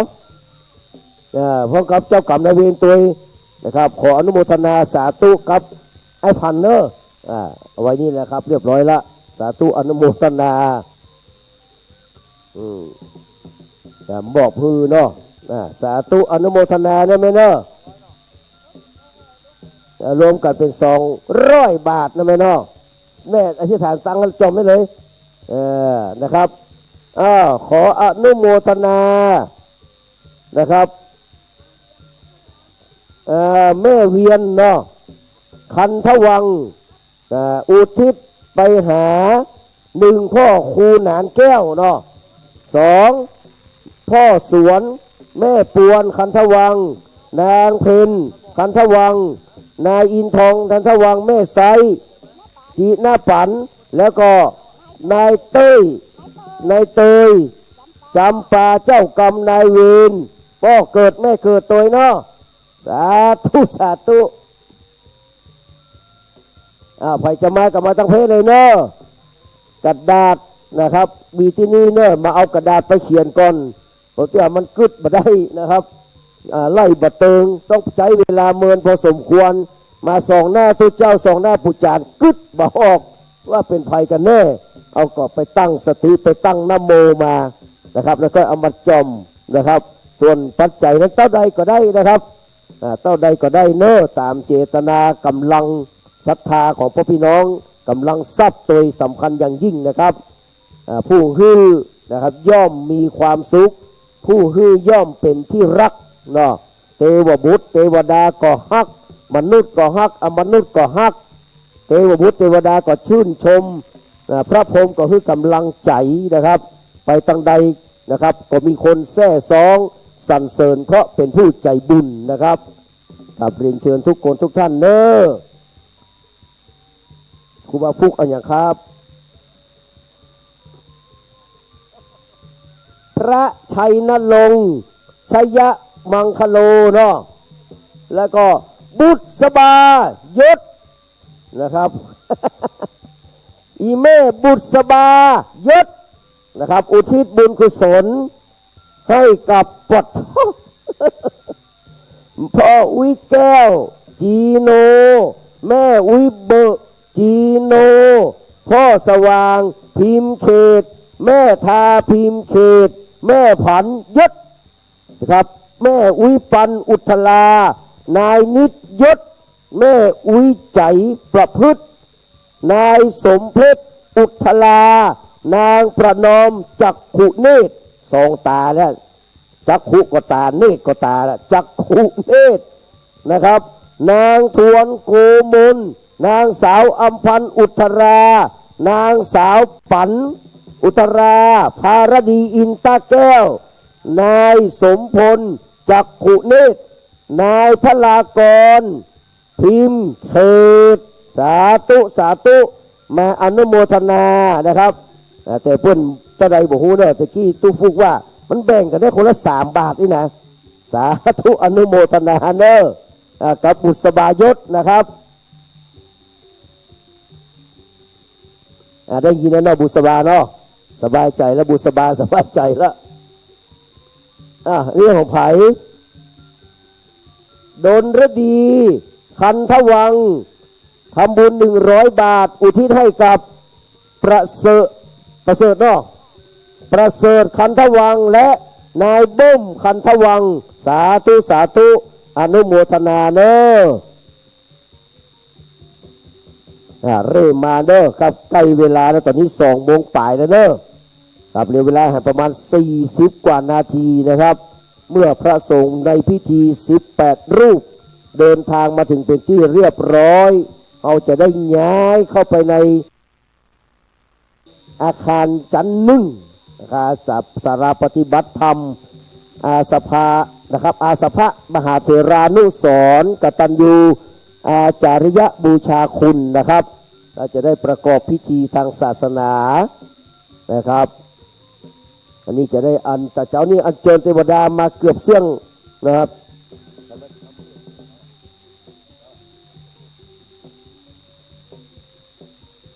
วันนี้เราจะได้อัญเชิญเทวบุตรเทวดา16 จันทร์ฟ้า15 จันทร์ดิน14 จันทร์บาดาลนะครับเทวดาแสนหมื่นโลกจักรวาลนะครับตีปกปักอารักขาเบียงเจียงใหม่เขานี่นพบุรีศรีนครพิงค์เริ่มตั้งแต่เจ้าหลวงคำแดงเนี่ยนี่เป็นต้นของเจ้านายนะครับปู่แสะย่าแสะรวมไปถึงนะครับคุณหลวงวิลังกะนะครับเนี่ยเป็นต้นนี่ก็เป็นว่าเป็นต้นของเจ้านายนะครับถือว่าพ่ายแพ้ไปหมดนะครับแล้วก็เทวบุตรเทวดาที่เปิดปกปักรักษาพุ่นในเมืองเชียงใหม่พุ่นนะครับที่เป็นศูนย์กลางนะครับของเมืองเชียงใหม่ก็คือตั้งแต่ประตูตาแปรไปของเวียงเชียงเรือกนะครับแล้วก็ประตูจ้างเผือก ประตูเจียงใหม่ประตูสวนดอกนะครับแล้วก็ที่ปกปักรักษาทุกดาวขอกขันธสีมาเทวดาที่ปกปักรักษาขันธสันดานของสมณะและมูลศรัทธาและปกปักรักษาอย่างบ้านจองห้องหอวัดสันขยอมพี่น้องที่อำเภอสันทรายแห่งนี้นะครับเดี๋ยวจะมาปัตตาอนุโมทนาเนอในวันนี้นะครับนอกจากนั้นก็เผยแพร่ไปทั่วทุกที่ทุกทางที่เอ่ยชื่อก็ดีไม่ได้เอ่ยนามก็ดีขออัญเชิญเนอถ้าหูว่าวันนี้นะครับมีงานทักษิณานุปทานในงานปอยหลวงสมโพธินะครับอาคารปฏิบัติธรรมอาสภะมหาเถรานุสรณ์นะครับกตัญญูกตะจริยบูชาคุณนี่นะก็ขออัญเชิญมาปัตตาอนุโมทนารับอบุญกุศลเนอนะครับด้วยความเต็มอกเต็มใจเนอนะครับวันนี้เราได้กินใหญ่ตาลหลวงก่อนเขาจะกินใหญ่ตาลหลวงเพิ่นว่าเพื่อนึกถึงนะครับคุณงามความดีของบรรพชนก่อนของนะครับปุพจริยาจารย์อาจารย์เตปางก่อนเก่าอดีตเจ้าอาวาสและตลอดถึงผู้มีคุณูปการได้สร้างวัดสร้างวามานะครับเอามาแล้วพระเอกเอามาแล้วอันนี้ของไผ่พระเอกเดี๋ยวฟ้องไปไหนเตี้ยมานี่ก่อน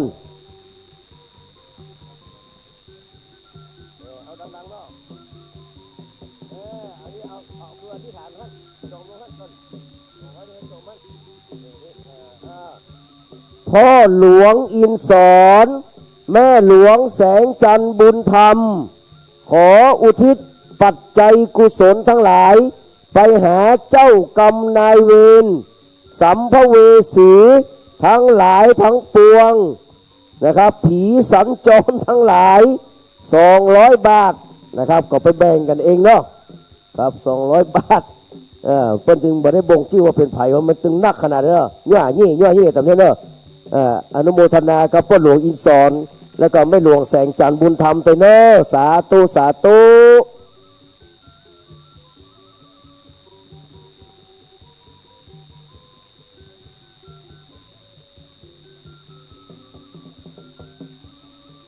ใครจะร่วมทำบุญก็ขอเรียนเชิญเลยนะครับในช่วงนี้ก็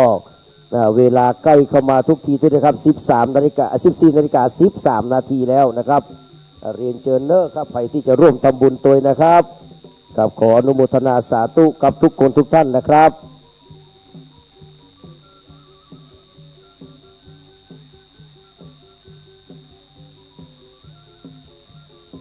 อนุโมทนาสาธุการกับทุกคนทุกท่านนะครับกับเรียนเชิญเนอะมาที่หน้าอาคารปฏิบัติธรรมนะครับ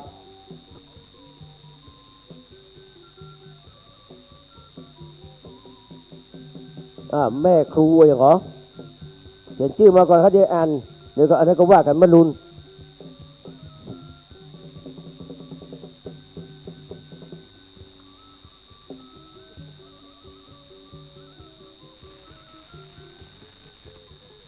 สำหรับพระสงฆ์เจ้าจำนวน18 รูปที่เขาได้กราบอาราธนามารับทักษิณานุปทานในงานฉลองสมโภชปอยหลวงสาราปฏิบัติธรรมอาสภะมหาเถรานุสรณ์กตัญญูนะครับอาจาริยบูชาคุณและเสนาสนะในวันนี้จะได้มาสวดพุทธมนต์ธรรมสังคีนีมาติกาปาฐะนะครับพิจารณาภาพบางสกุลรับทายทานนะครับมีท่านอาจารย์พระมหาสิริสิทธัสนิโยจากวัดพระเจดีย์พระครูอุทัยธรรมานุการวัดศรีสายมูลนะครับพระครูสังฆรักษ์กิติวัฒน์อาภากโรวัดสันสายมูลพระมหานัตนนท์คัมภีรนันโทวัดฝามุ้ยพระสมชายทิตโสพโนฝามุ้ยพระสุภกรภูริวัฒโกท่าเกวียนนะครับแล้วก็พระสมพงศ์กันตาสีโลท่าทุ่มพระครูบดิกาวีรพงศ์วิสุทโธสันสายมูลพระครูบดิกาประโยชน์ฐานกโรสันสายมูลพระวิชัยนะครับอินทสโรโจวัดโจสังวรวนารามสังวรวนารามนะครับพระอภิรัตน์อริยวังโสวัดหัวฝายพระวีรนันท์กิติพัทโทสันป่าข้างพระพลวัฒน์จันทวันโนเข้าเต้นหลวงพระพงศกรเขมเทโวหนองไคหลวง ท่านพระคุณเจ้าจากวัดต้นจานพระคุณเจ้าจากมงคลเศรษฐีและสามเณรสุรบดินทร์เก่งกาจท่าเกวียนนะครับอันนี้ก็คือท่านพระคุณเจ้าที่มารับทักษิณานุปทานที่มาถึงแล้วก็กราบอาราธนาเนอนะครับแล้วก็แม่ครูแพลงเนาะแม่ครูแพรวชัยวุฒิครับชัยวงศ์นะครับแม่ครูแพรวชัยวงศ์อุทิศให้กับคุณพ่อไพฑูรย์ชัยวงศ์100 บารมีนะครับสาธุสาธุขอบุญกุศลนี้ไปให้พ่อไพฑูรย์เนอะอนุโมทนากับแม่ครูแพรวด้วยนะครับ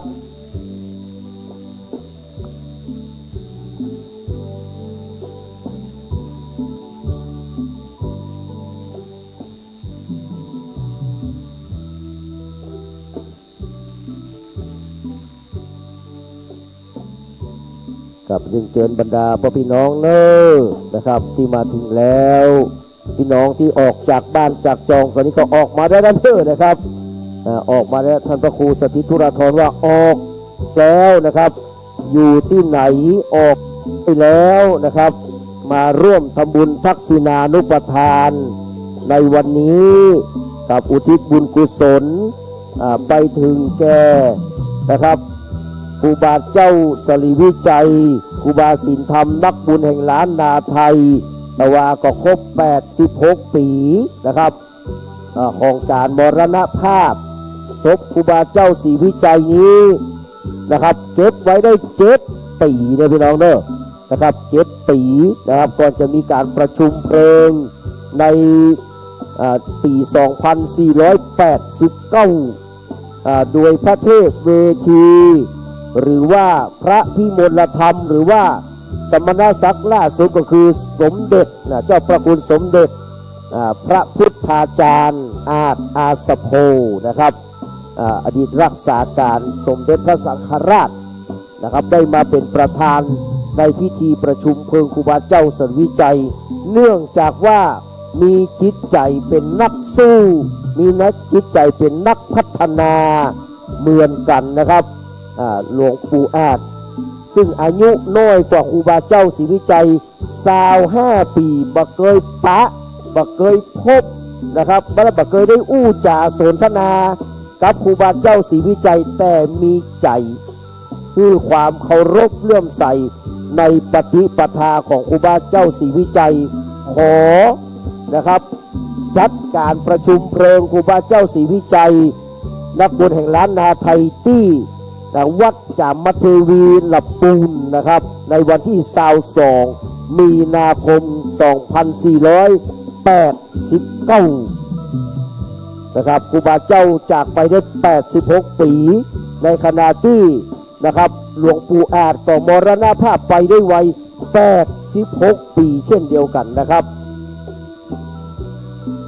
นอกจากครูบาเจ้าศรีวิจัยครูบาศีลธรรมสิริวิจโยแล้วก็ยังมีครูบาปัญญาราชครูเมืองเชียงใหม่ผู้สร้างวัดสันขยอมหลวงพ่อพระครูโอภาสวิหารกิจครูบาบุญเลิศอาสโพคำฟูนะครับอดีตรองเจ้าคณะอำเภอสันทรายอดีตเจ้าวัดสันขยอมหลวงพี่หัวพระไพรัตน์ประภัสโรชัยสวัสดิ์พระปริญญาหรือว่าตุปิเม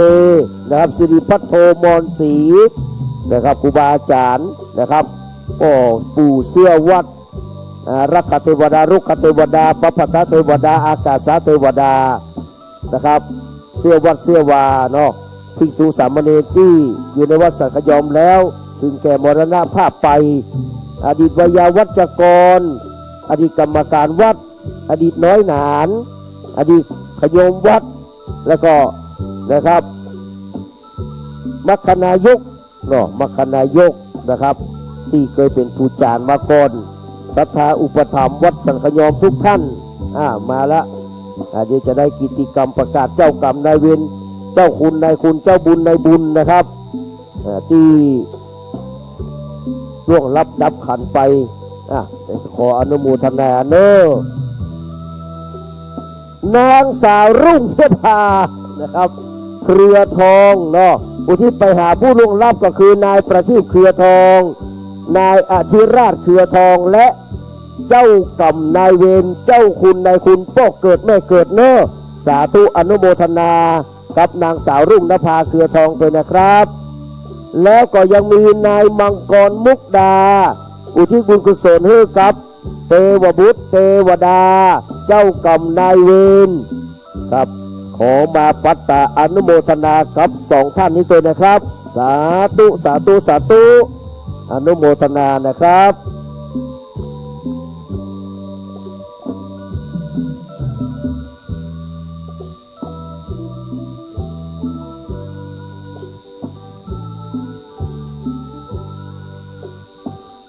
พี่น้องที่ว่างการว่างงานจากทางบ้านแล้วก็ขอเรียนเชิญนะครับตอนนี้เวลาก็ใกล้เข้ามาทุกทีแล้วครับที่เราจะได้ทำพิธีทักษิณานุปทานในช่วงเวลา 15 นาฬิกาหรือว่าบ่าย 3 โมงนะครับว่างการว่างงานจากทางบ้านแล้วนะครับก็ขอเรียนเชิญเนอะครับวันนี้นะครับก็ขอเรียนเชิญทุกคนทุกท่านนะครับกราบไหว้สาท่านพระคุณเจ้านะครับที่กำลังเดินทางมาถึงเนื้อไหว้สาปุญญาปรมีนะครับ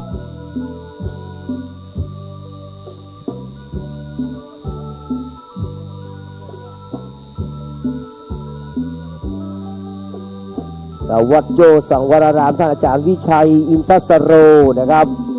ได้เมตตาเดินทางมาถึงแล้วกับไหว้สารัตนาเนอกับวัดโจสังวรวรารามนะครับสังวรวนารามเนาะสังวรวนารามนะครับเพิ่นเป็นวัดใหม่แต่ว่าโอ้โหสุดยอดเวลาทำบุญเลยครับทำกินทำตานี่วัดโจเฮานี่ไม่ใช่ธรรมดานะครับอนุโมทนาสาธุการกับพี่น้องศรัทธาทุกคนทุกท่านเนอะที่ได้มาร่วมทำบุญนะครับ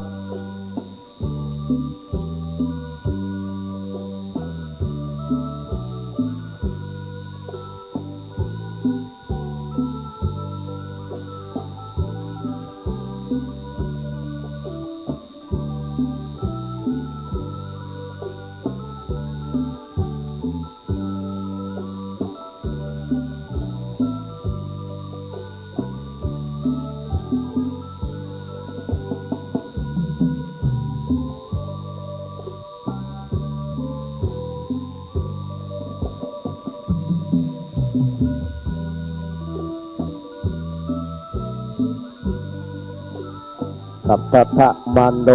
ปิโยโหตินะครับผู้ให้ย่อมเป็นที่รักว่าคนยิ่งให้ยิ่งได้ใจเป็นสุขคนที่ทุกข์เพราะไม่มีที่จะให้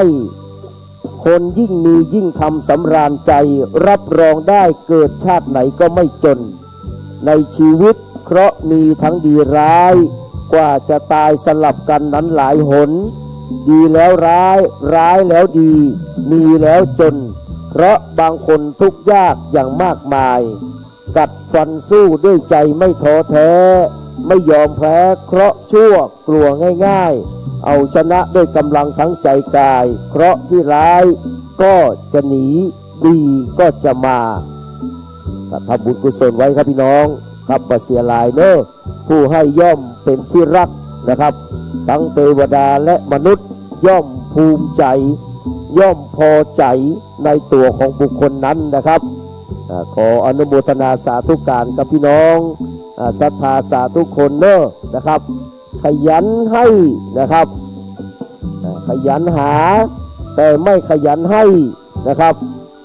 มีกินมีใช้ชาติเดียวนะขยันหาแต่ไม่ขยันให้มีกินมีใช้ชาติเดียวขยันให้แต่ไม่ขยันหาชาติหน้าถึงจะรวยเพราะฉะนั้นถ้าเราทั้งนะครับขยันหาและขยันให้เกิดชาติไหนก็จะรวยนะครับขยันหารวยไวขยันให้รวยนานเพราะฉะนั้นอยากจะรวยนานและรวยไวต้องขยันให้และขยันหากับเรียนเชิญบรรดาพ่อพี่น้องทุกคนทุกท่านเนอะกับได้มาร่วมทำบุญสุนทานตามแต่กำลังทรัพย์เนาะของตัวเก่าเนอะ กับเฮาใจทำบุญอย่างฉลาดเนาะใจทำการทำบุญอย่างมีเหตุมีผลใจอย่างมีปัญญานะครับบ่เดือดร้อนตัวเก่าและบ่เดือดร้อนคนอื่นในการทำบุญนะครับกับสุทัตตะเศรษฐีเนาะหรือว่าอนาปินทิกาเศรษฐีเนี่ยครับ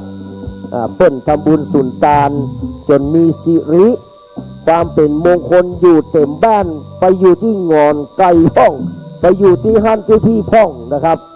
มีคนอยากจะได้สิริอย่างอนาปินทิกาเศรษฐีพ่องก็ไปขอไก่เปิ้นก็ฮื้อแต่ว่าสิริหนีปิกมาอยู่กับเศรษฐีเหมือนเก่าเพราะว่าคนที่เอาไก่ไปนั้นเปิ้นบ่ได้สร้างสมคุณงามความดีคิดอยากจะเอาอย่างเดียวไก่ก็หนีนะครับไก่อยู่แต่สิริหนีปิกมาอยู่ที่บ้านเศรษฐีเหมือนเดิมเพราะฉะนั้นสิริโภคานมาสโยนะครับสิริคือความดีงามนะครับทรัพย์สมบัติทั้งหลายย่อมมาอยู่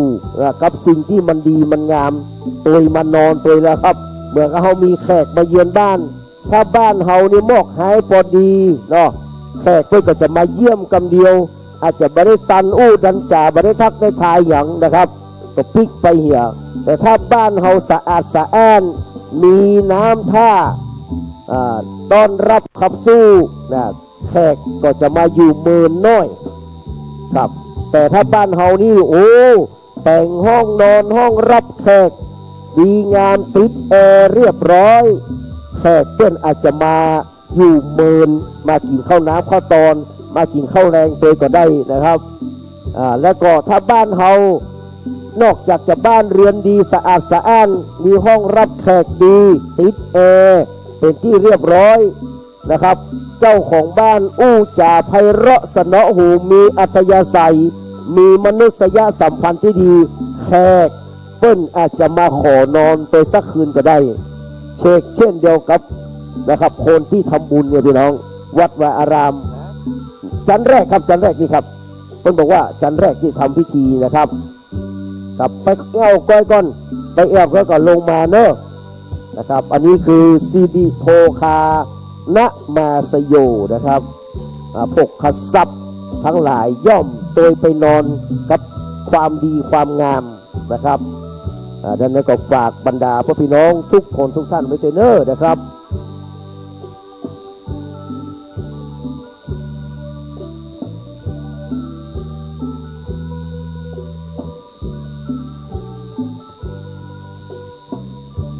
ทักษิณานุประธานนี่ทำจันลุ่มนี่นะครับแต่ว่าพิธีพุทธาภิเษกสวดมนต์ตันแต่พ่อทำจันบนเนาะอันนี้ทำจันลุ่มนี่เนาะทักษิณาทำจันด้านล่างนะครับส่วนพิธีพุทธาภิเษกสวดมนต์ตันอบรมสมโภชนะครับเจริญพระพุทธมนต์สวดมนต์ตันเทศธรรมนะครับแล้วก็สวดเบิกไข่ตาพระเจ้ายะตังบนหมดเลยนะครับ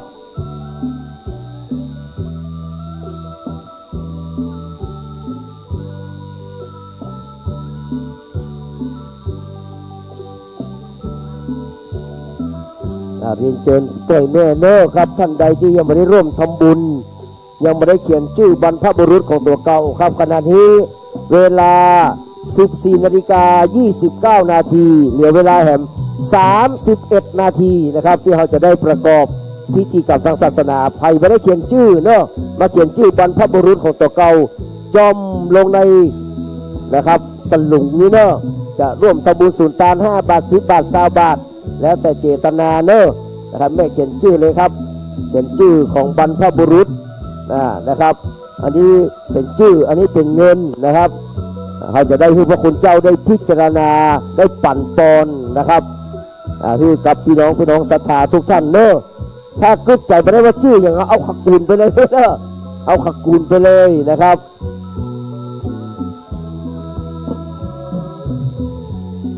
แม่เขียนชื่อแม่ก่อนแล้วก็อุทิศให้อีกเลยเนอะแม่ชื่อนางสาวนั้นสาวนี้แล้วก็อุทิศให้กับไผ่อีกเลยเนอะกับเรียนเชิญเลยนะครับ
ขอบคุณอนุโมทนากับแม่พันนีอยู่สุขกับถวายอุทิศบุญกุศลให้แก่คุณพ่ออนุสรณ์อยู่สุขคุณพ่อคำคุณแม่ทองกูลสุวรรณกูลนะครับคุณพ่อย่อมนี่เนาะนะครับคุณแม่เชื่อมนะครับอยู่สุขกับเตียตกเซ้งนะครับคุณแม่บุญแท่ตังนะครับคุณพันนาเนาะนะครับจากรามบาทแล้วก็คุณวรางแท่ต่างนะครับอนุโมทนาสาธุเนอแล้วก็อนุโมทนากับคุณดัชนีฟาเทียวเลดิโคนะครับอุทิศบุญกุศลให้ไปยังปิตามารดาญาติพี่น้องที่ล่วงลับดับขันไปแล้วตลอดถึงสามีพ่อเกิดแม่เกิดครูบาอาจารย์เจ้ากรรมนายเวรเทวบุตรเทวดาแม่พระธรณีสัมภเวสีทั้งหลายทั้งปวงนะครับ500 บาทนะครับสาธุอนุโมทนาเนอนะครับ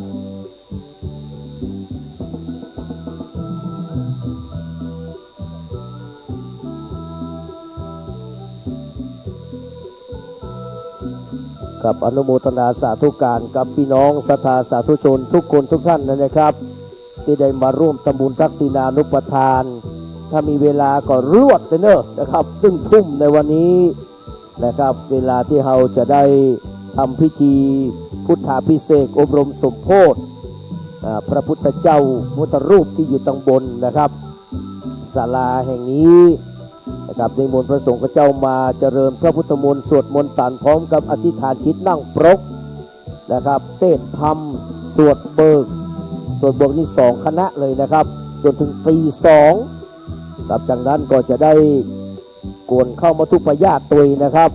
แล้วก็เวลาตี 4 กึ่งก็จะได้สวดไข่ตาพระเจ้าเบิกเนตรนะครับแล้วก็ตาลเข้ามาทุกปญาติตาลเสนาสนะถาวรวัตถุนะครับตักบาตรวันพรุ่งนี้นะครับเพราะว่างานนี้เป็นงานต่อเนื่องนะครับงานต่อครับขอเรียนเชิญทุกคนทุกท่านเลยนะครับ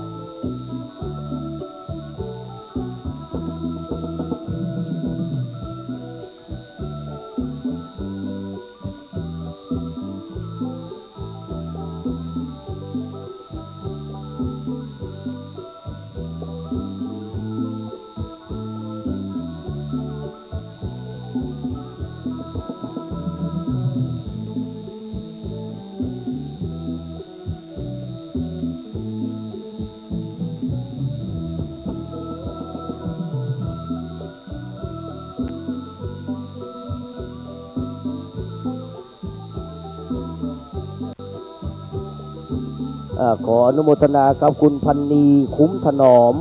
จากจังหวัดสมุทรสาครนะครับอำเภอกระทุ่มแบนกับจังหวัดสมุทรสาครร่วมทำบุญ100 บาทนะครับแล้วก็คุณกันตยานะครับ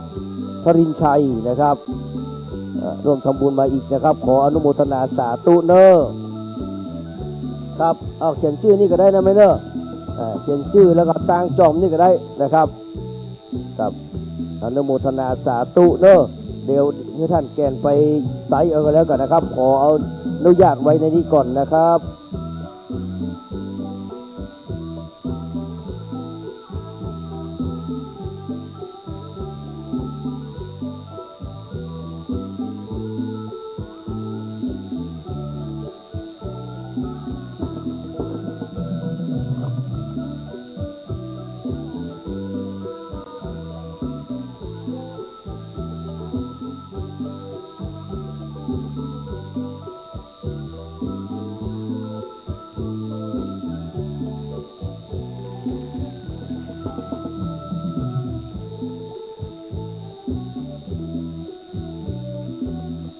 ครับใครยังไม่ได้เขียนชื่อนะครับ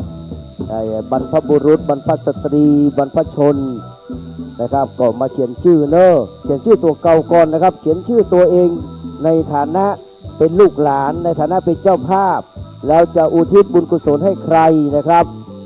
แล้วก็เขียนชื่อตามนั้นไปนะครับเรียนเชิญเลยนะครับ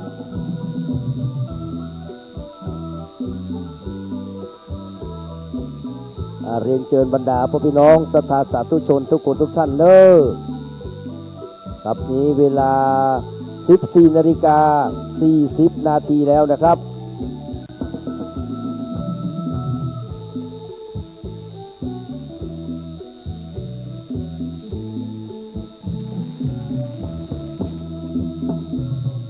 กับท่านที่เป็นเจ้าภาพปัจจัยต่างๆก็เตรียมตัวนะครับเดี๋ยวได้เรียนรายชื่อ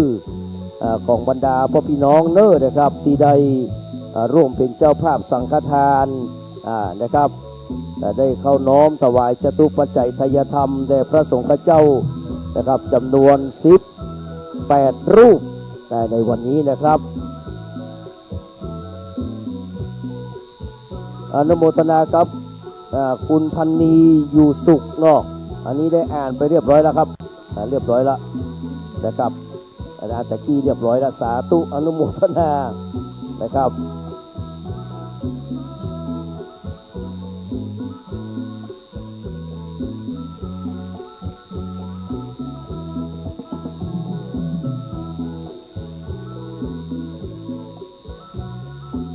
ครับพี่น้องศรัทธาเฮาเรียนเชิญเข้าด้านในเลยครับ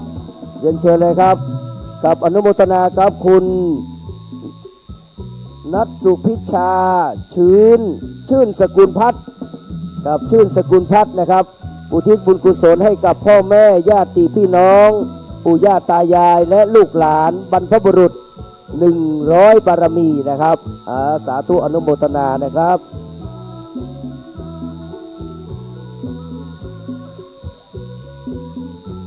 ครับเชิญในห้องแอร์ก่อนเนอะเชิญเลยนะครับเชิญเลยนะครับ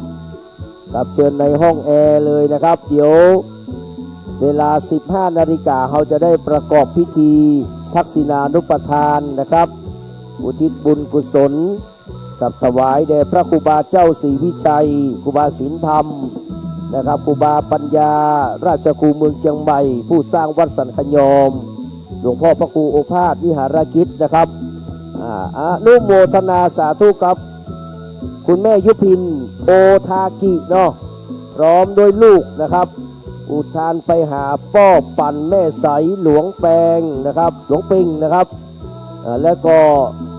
นายยูอิชิโร่โอทากินะครับคุณอำนาจวันดีบุญทรงนะครับบุญทรงหลวงเปงคุณสมบูรณ์ทองไหลคุณขันแก้วโตวิเชียนและนายมงคลอวดคล่องจำนวนเงิน200บารมีนะครับสาธุอนุโมทนานะครับ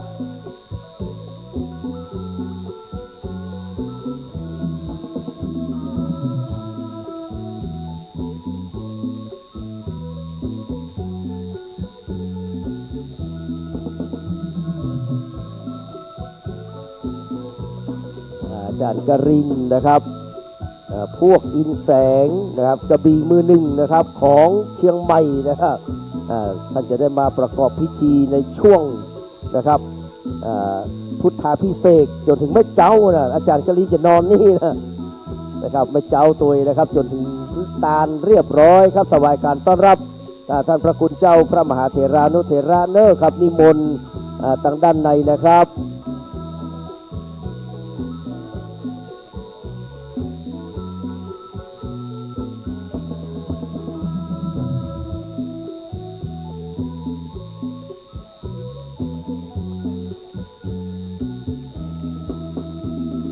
กับนิมนต์พระสงฆ์เจ้านะครับที่มาถึงแล้วกราบอาราธนาด้านในนะครับไปเอาแอร์เย็นๆเนอกับท่านอาจารย์พระมหาสิริสิทธิทัศนิโยท่านพระครูไทยธรรมนุการนะครับท่านพระครูสังฆรักษ์นะครับกับนิมนต์นะครับนิมนต์เนอทุกรูปเลยครับ18รูป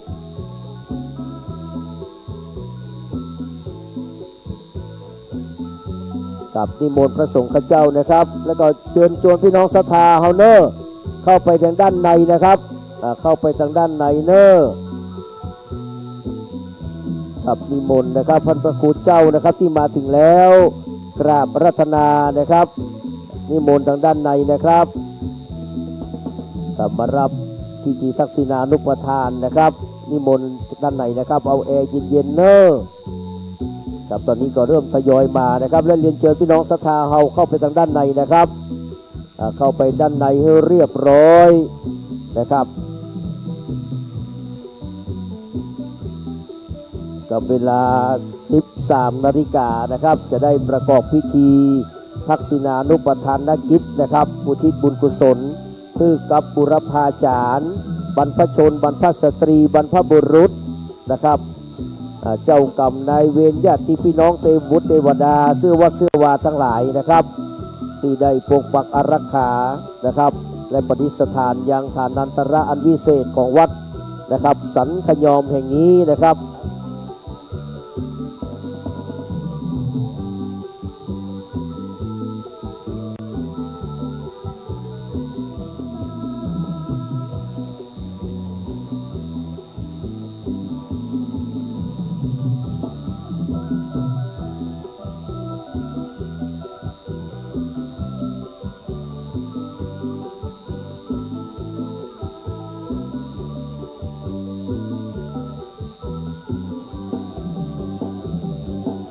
ไหว้สานะครับท่านพระคุณเจ้าที่กำลังเดินทางมาถึงนะครับกราบพระรัตนา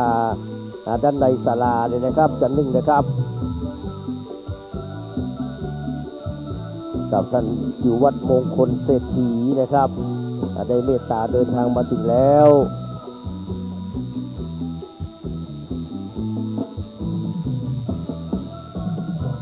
ไหว้สาท่านอาจารย์พระครูวิสุทธิ์วรยานเนอร์ผู้ช่วยเจ้าวาดวัดศรีโสดาพระอารามหลวงวัดแม่โจ้ด้วยนะครับ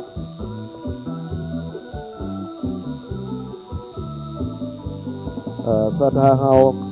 ขยับมาดังบนหน้าศาลาเนอร์ในเวลาบ่าย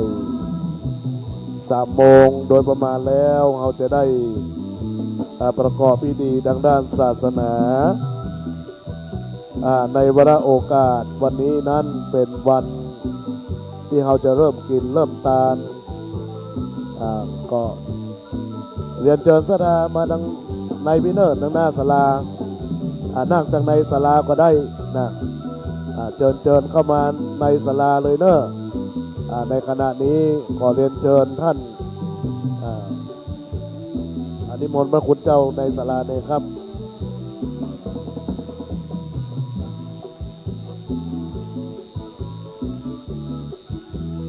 ในวาระโอกาสวันนี้นั้นเป็นวันแรกเป็นวันกินวันทานโดยเฉพาะแล้วสำคัญแล้วก็คือการทักษิณานุปทานอุทิศส่วนกุศลไปรอดไปถึงดวงวิญญาณของหลวงพ่อพระโคพาสนิรกิจเจ้าวาดอดีตเจ้าวาดวัดสันขยอมอดีตรองเจ้านาเบอร์สัตทรายในโอกาสวันนี้นั้นก็จะได้ร่วมกันเป็นบุญเป็นกุศลและทานกับผู้มรณภาพและผู้ได้ถึงแก่กรรมไป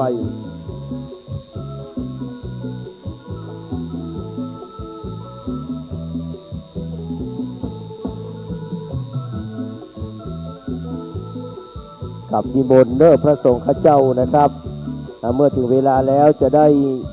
ยื่นเวรประเคนใหม่เนาะคือกับท่านอาจารย์กรินทร์พวกยิ่งแสงนะครับได้ดำเนินพิธีกับในช่วง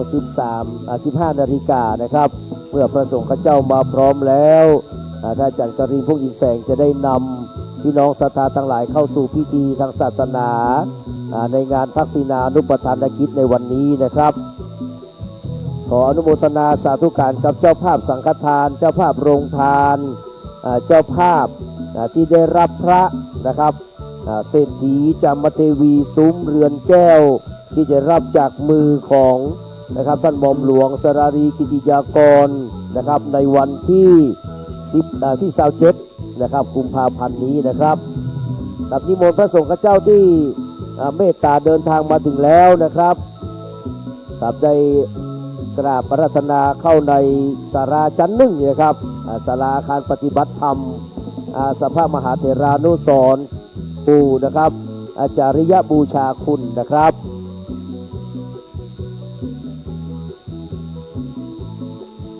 ครับจะรอความพร้อมแห่มสักครู่หนึ่งนะครับตอนนี้เวลาแห่ม10 นาทีนะครับถึงเวลา15 นาฬิกานะครับเดี๋ยวท่านอาจารย์กรินทร์พวกยินแสงจะได้นำเข้าสู่พิธีกรรม ทางศาสนาเป็นลำดับต่อไปนะครับกับเรียนเชิญบรรดาพ่อพี่น้องศรัทธาสาธุชนทุกคนทุกท่านเนอะเอายังมีแหมหลายวันนะครับนอกจากวันนี้เวลา 13 นาฬิกาแล้วเวลา 19 นาฬิกาหรือว่า 7 โมงแรงหรือว่า 1 ทุ่มนะครับก็จะมีพิธีการนะครับอบรมสมโภชนะครับพุทธาภิเษกเจริญพระพุทธมนต์สวดมนต์ตันนะครับพร้อมกับนะครับได้เทศธรรม3 กันสวดเบิก2 ชุดนะครับไหว้สาท่านพระคุณเจ้าเลิกครับนิมนต์ตังในข้าอาจารย์ครับนิมนต์เลยครับ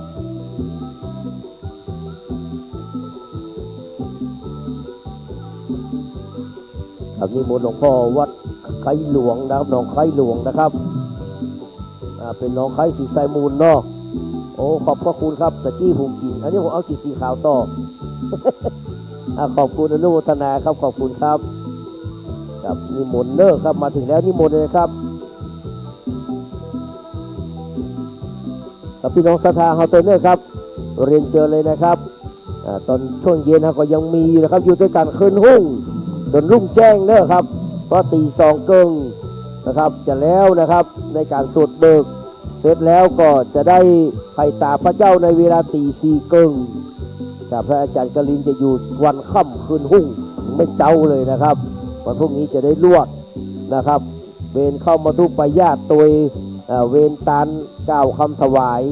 เสนาสนะถาวรวัตถุ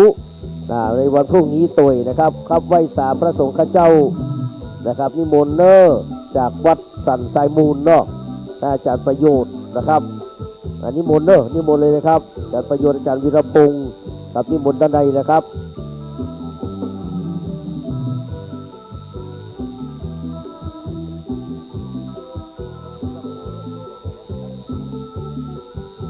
แล้วก็จากนั้นนะครับเขาจะยดเว้นหลังจากที่เขาตานวันที่23แล้วก็วันที่27เนอะเป็นพิธีใหญ่นะครับเป็นพิธีเปิดป้ายนะครับอาคารนะครับศาลาปฏิบัติธรรมอาสภะมหาเถรานุสรณ์กตัญญูอาจาริยะนะครับอาจาริยะบูชาคุณเนี่ยนะครับก็อันนี้ก็ดูเจ้า100 กว่ารูปนะครับตั้งแต่พระเดชพระคุณนะครับพระธรรมเสนาบดีรองเจ้าคณะภาค7เป็นต้นมานะครับพระราชาคณะในจังหวัดเชียงใหม่แทบทุกรูปนะครับในจังหวัดลำพูนตัวจังหวัดใกล้เคียงจากกรุงเทพมหานครตัวนะครับจะได้เมตตามารับนะครับเป็นสงฆ์ในวันดังกล่าวแล้วก็ได้รับเกียรติจากนะครับหม่อมหลวงดร.สรารีกิติยากรหม่อมหลวงน้ำพึ่งนะครับจะมาเป็นประธานในพิธีในวันดังกล่าวนะครับเรียนเชิญบรรดาพี่น้องทุกคนทุกท่านได้เก็บกำลังกายเก็บกำลังใจหอมเอาไว้นะครับแล้วเขามาทำบุญใหญ่แห่งกำหนึ่งในวันที่27จากนั้นวันที่28ก็จะเป็นครัวตาลบ้านเฮานะครับ29ครัวตาลของวัดนี่ที่1ครัวตาลของวัดวันที่2เก็บตกนะครับเรียนเชิญเข้าตั้งในนะครับพี่น้องศรัทธาเฮาเนอร์มาถึงแล้วเรียนเชิญเข้าด้านในนะครับเหลือเวลาแหมบกี่นาทีนะครับแหม6 นาทีเดี๋ยวผมจะได้กำไมค์เข้าไปทางในคือท่านอาจารย์กรินพวกอินแสงนะครับดำเนินพิธีต่อไปนะครับในพิธีทักษิณานุปทานในเวลา 15 นาฬิกาจ้างฟ้อนก็มาเนอะเรียนเชิญเลยนะครับ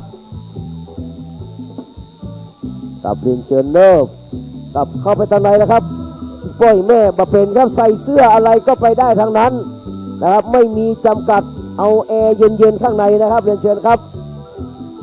กับเรียนเชิญครับทุกคนทุกท่านนะครับเรียนเชิญเลยครับอันนี้จากโรงเรียนวัดสันขยอมเนาะกองสะบัดใจด้วยนะครับอนุโมทนาสาธุกับน้องๆหนูๆเยาวชนของชาติอนาคตของชาตินะครับได้มาร่วมทำบุญในวันนี้เนาะนะครับ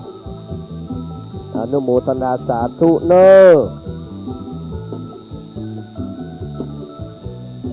ออนุโมทนาครับเจ้าภาพสังฆทานนะครับชุดละ 2,000 บาทคุณอาทิตย์คุณจิตพรผู้ไพจิตกุลนะครับคุณพ่อมูลเก่งกาจคุณมารินีศรีดาวเรืองคุณลำดวนคำแสงคุณลัคนาปันวิชัย นะครับคุณวลัยพันธ์โยธาราชคุณแม่เปงเขียวมาคุณสุดสวยเอี่ยมสะอาดคุณบัวแก้วกำมใจคุณจรันคุณสุนีสุภาษีครอบครัวพัชราพรเรืองวิริยะนันท์นะครับคุณพันนีคัลละภูคุณจำรัดคุณเรือนมูลคันธรสพระครูวินัยธรอธิราชขันติพโรคุณกฤษณาพิงขยางกูลพ่อหลวงอินสอนแม่หลวงแสงจันทร์บุญธรรมคุณดัชนีฟราเทียวเลดิโคนะครับคุณอัมภัยโยธาราชคุณสุพินศักดิ์รุ่งพงษากุลคุณประภัยพองศรีคุณแม่จันเปงอินปันร้อยตำรวจเอกวิชัยคุณไคจือฟูปิงร้อยตรีพี่ชัยนะครับทัพพุ่มคุณกนกวันสุวรรณศรีคุณกำพลคุณพันนาราจอมพินทองคุณวันดีจำปาคุณพิมทองไคโตะคุณศรีทรคุณแสงล่าทุงยูคุณสุภาวดีคาวาคามิคุณประมวลคุณยุพินมอนศรีนะครับคุณสรัญญาสุภางามคุณแม่จันดาจันดีวนิดายอแสนนะครับคุณแม่จันตาจันดีวนิดายอแสน2 ชุดนะครับคุณพ่อนานเจสีนะครับพ่อนานอิสมเตปินพ่อสำราญแม่จันดีโยธาราชคุณยุพินเก่งกาดคุณอนันต์คุณวันดีอุตราคุณประเสริฐคุณอัมพันธ์ดวงสร้อยคุณบุญเทียนจุธาจันทร์คุณเกรียงศักดิ์คุณทันทนัทคำฟูร้อยตำรวจเอกพรศักดิ์คุณประนอมพรมสุวรรณดีคุณแม่ติ๊บจำปาท่านผู้ช่วยศาสตราจารย์สมเกียรติอินตาวงศ์คุณเล็กคุณอุไรคำฟูคุณแม่นวลสุทธกูลกับพ่อหลวงรุ่งรัตน์แม่หลวงสิริพรหมจารีนะครับ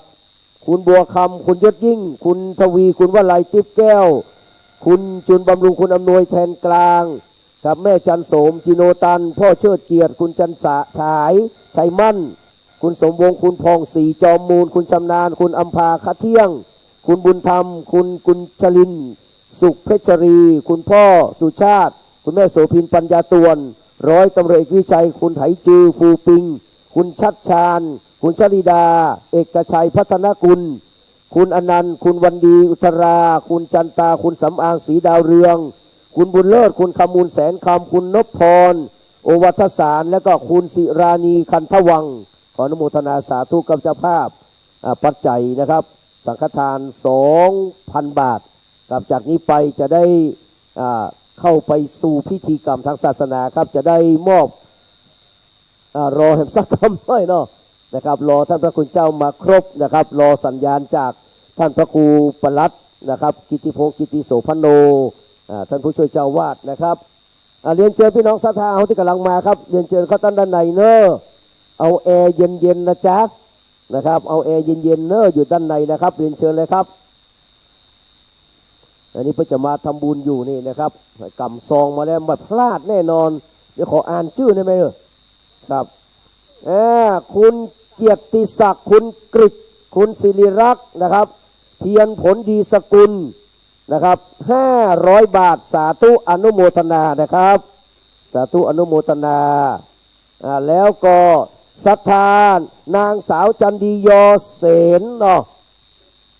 ทานไปให้กับแม่สมยอเสนสาธุอนุโมทนาขอบุญกุศลไปถึงแม่สมเตเนอร์ครับนิมนต์พระคุณข้าเจ้าครับชั้นล่างนะครับนิมนต์นะครับชั้นแรกเลยครับ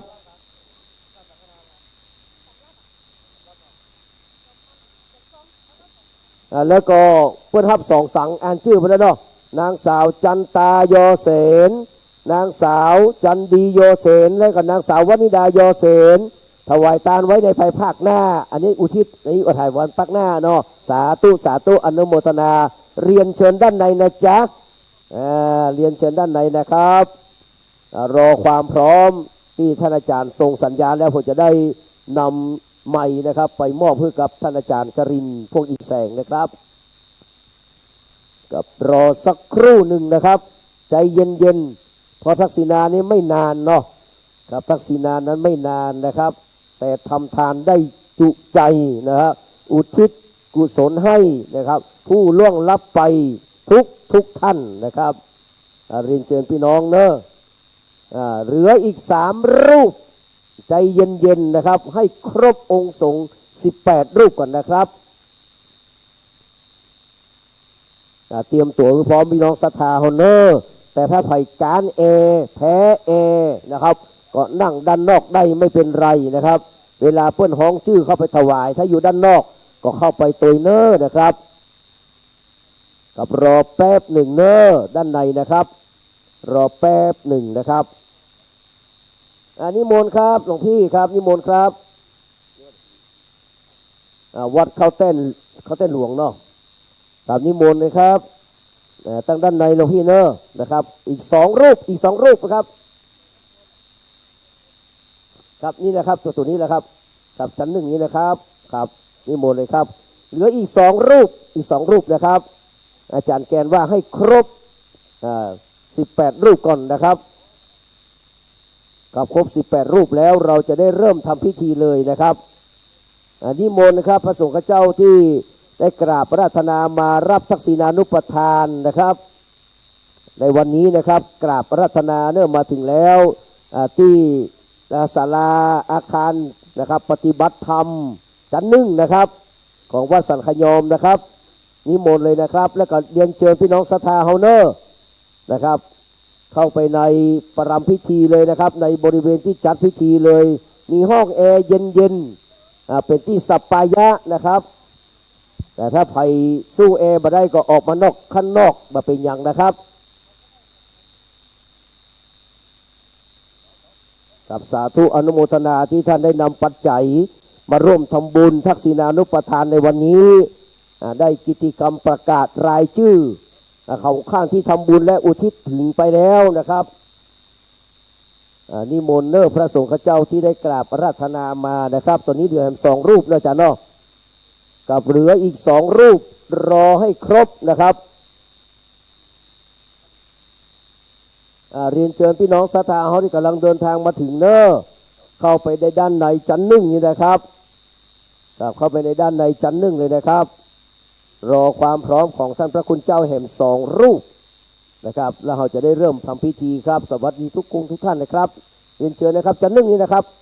ครับชั้นหนึ่งนี้เนี่ยเปิดชั้นหนึ่งนี้เลยนะครับ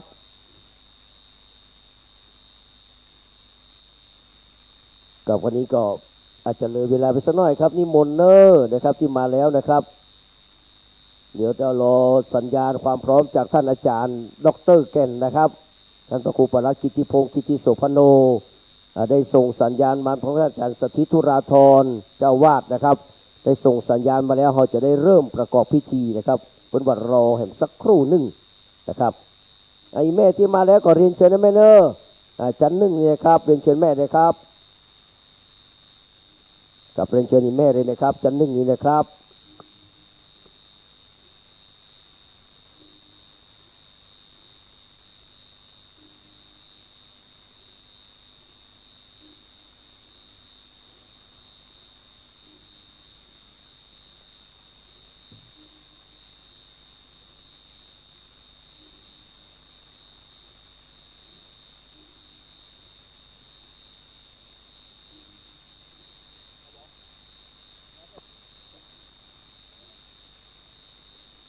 ตอนนี้นะครับเดี๋ยวเขาจะได้นำนะครับเข้าสู่พิธีกรรมแล้วตั้งนี้คุยคนมาเฝ้าคนเนอร์นะครับ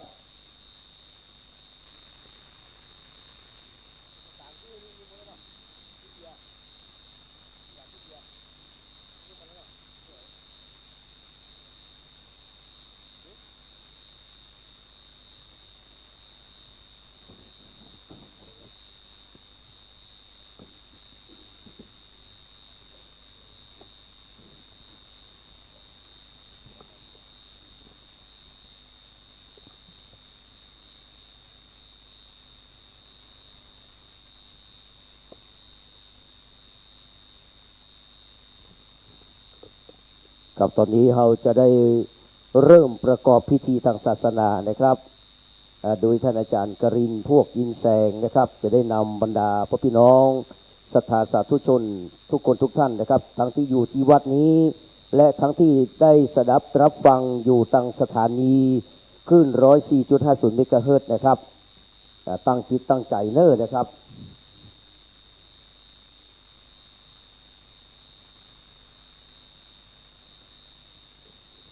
ต่อไป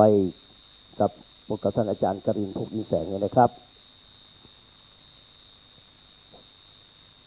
ขอบคุณอาจารย์อินสมเตปินหรือว่าปนานเกตศรีได้ประชาสัมพันธ์ในการเชิญชวนร่วมทำบุญแล้วก็จะได้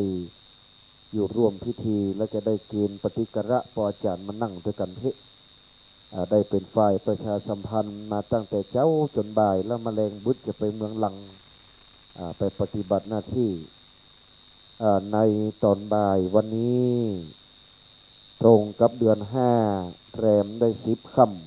ำพร่ำว่ามาตรงกับวันเสาร์ที่22ของเดือนกุมภาพันธ์พุทธศักราช2568ได้เวียนมาบรรจบครบรอบอีกวาระหนึ่ง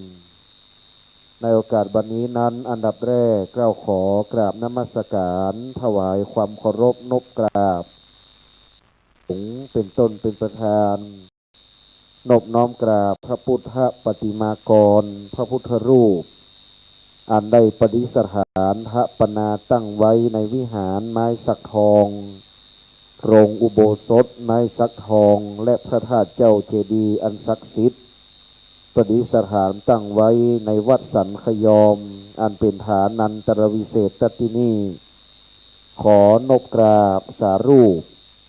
ภาพถ่ายและอัฐิหลวงพ่อตันประโคโอภาสวิหารกิจตุลุงเลิศอาสภมหาเถระอันได้เป็นบุรพาจารย์ผู้เลิศคุณ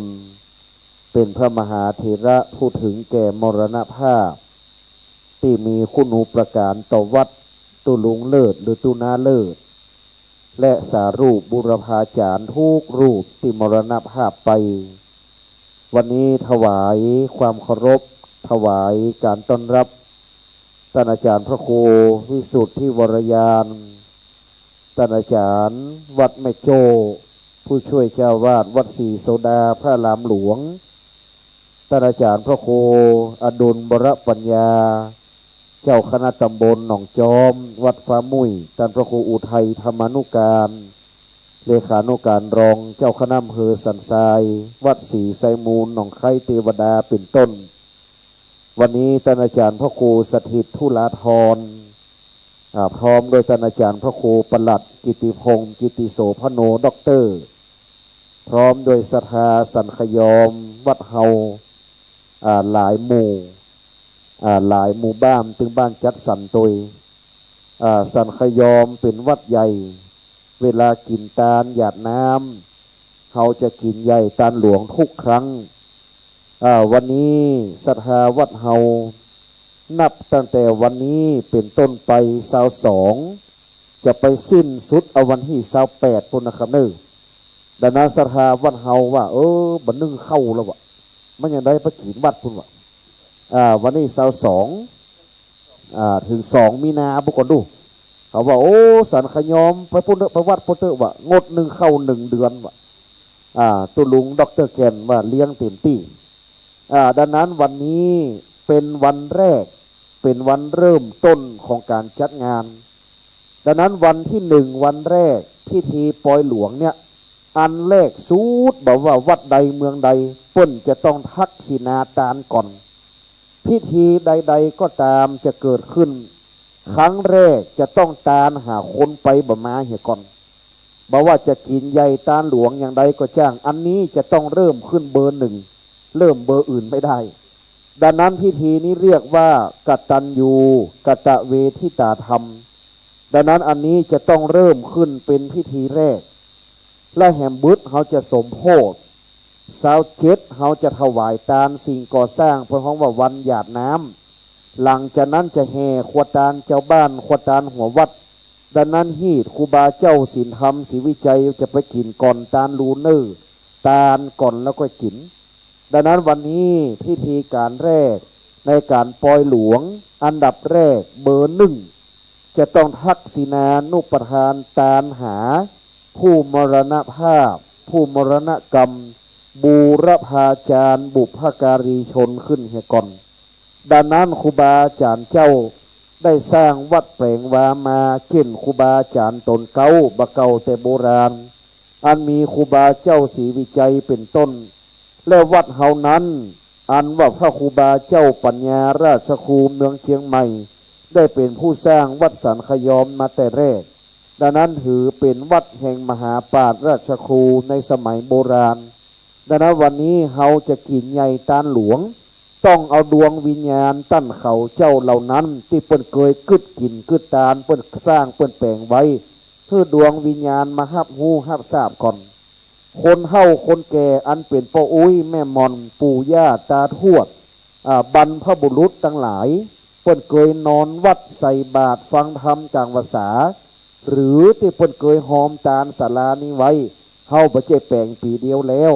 ปี2ปี3ปี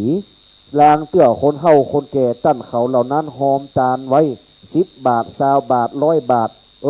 มาถึงแก่กรรมเสี่ยงบุญไปก่อนเปิ้นจะปล่อยหลวงบัดตันได้ปล่อยกับเปิ้นสกรรมตายไปเหี่ยก่อนเปิ้นก็จะตานคือมดวันนี้อันดับแรกอันนี้จะต้องเริ่มขึ้นก่อนเป็นอันดับหนึ่งดังนั้นที่ส่วนอื่นๆจะติดตามมาอีกหลายพิธีเปิ้นว่ากินใหญ่แล้วก็ตานหลวงบ่ใช่ตานน้อยชื่องานก็บ่งบอกออกว่าเป็นปอยหลวงดังนั้นบัดนี้เราจะได้ขอพระเดียงสงฆ์ขึ้นนั่งเทียบอาจสงฆ์เบื้องหน้านะครับเน้ออันจักประกอบด้วย1หลวงพ่อท่านพระครูอดุลวรปัญญาเจ้าคณะตำบลหนองจอมวัดฟ้ามุ้ยท่านอาจารย์พระมหาศิริสิทธิ์ทัศนีโยวัดพระเจดีย์สันทรายท่านอาจารย์พระครูอุทัยธรรมนุการเลขานุการรองเจ้าคณะอำเภอสันทรายวัดศรีไซมูลหนองไข่เทวดาท่านอาจารย์พระสมโฮมกันตสีโลวัดตะตุ่มท่านอาจารย์พระครูสมุสนธยาศิริวัฒโนวัดสันปะก้างนิมนต์ท่านอาจารย์พระครูบดีกาวีรพงศ์นิสุทโธวัดสันไซมูลท่านอาจารย์พระครูบดีกาประโยชน์ฐานกโรนวัดสันไซมูลท่านอาจารย์พระวีรนันท์กิติพัทโทเลขานุการเจ้าคณะตำบลสันปะเปาวัดสันปะก้างท่านอาจารย์พระอภิรัตน์อริยะวังโสเลขานุการเจ้าคณะตำบลเมืองเลนวัดหัวฝายและท่านอาจารย์พระวิชัยอินทสโรวัดบรรโจสังวรมนารามเกานิมนต์เทียบอาจสงเบื้องหน้าเลยครับขอเมตตาหลวงพ่อวัดฟ้ามุ้ยอันเป็นเจ้าคณะตำบลได้เมตตาเป็นต้นเป็นประธานงานวัดเฮานี้งามมาแต่เดิมทีกินใหญ่ตาลหลวงสันขยอมเป็นบ้านขหบดีเป็นบ้านตาลนบดีเป็นบ้านสะโค่ยเศรษฐีมินี่เพิ่นว่าไปห่อเอาสันขยอมแม่ย่อยสันไซเงินสันไซทองพุเตะบ้านเมืองเศรษฐีมีปุ้นเพิ่นว่าดังนั้นบ้านเฮาเมืองเฮาเป็นขหบดีนะครับนี่นิมนต์ท่านอาจารย์พระพงศกรเขมเทโววัดหนองไข่หลวงขึ้นเทียบอีกรูปหนึ่งนะครับนอกนั้นนิมนต์ไหลขึ้นวัดมงคลเศรษฐีครูบาจันทร์ไหลขึ้นเลยเนสันปะก้างข้าวเต้นตะเขียนฟ้ามุ้ยครูบาอาจารย์นิมนต์ไหลขึ้นจุบนเพราะว่าเดียวพิจารณาไปกำห้ามันง่ายดังนั้นนิมนต์นะครับ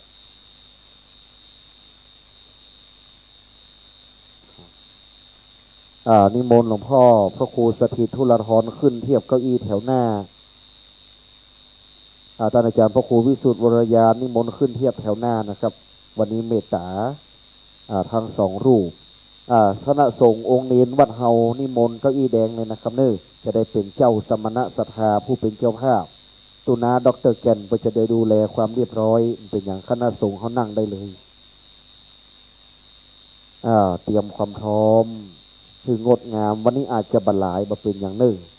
แล้วก็อุ้ยไผ่อุ้ยมันป่อไผ่แม่มันมอนไผ่มอนมันเนอที่เปิ่นจะตานวันนี้และนึกกึดถึงคือดวงวิญญาณสันขยอมจะปล่อยหลวงดวงวิญญาณได้รับทราบได้คาบของกินของตาลกำนั้นลาบรื่นมามีอุปสรรคปัญหาอะไรมากั้นมาขวางกินก็ม่วนตาลก็ม่วนละวันต่างๆเขาจะได้มีลำดับขั้นนะครับ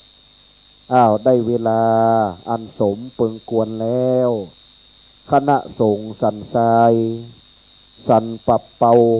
สันไซน้อยสันพระเนตรพร้อมด้วยในเขตตำบลหนองจอมเขตตำบลใกล้เคียงไปจนถึงตะตุ่ม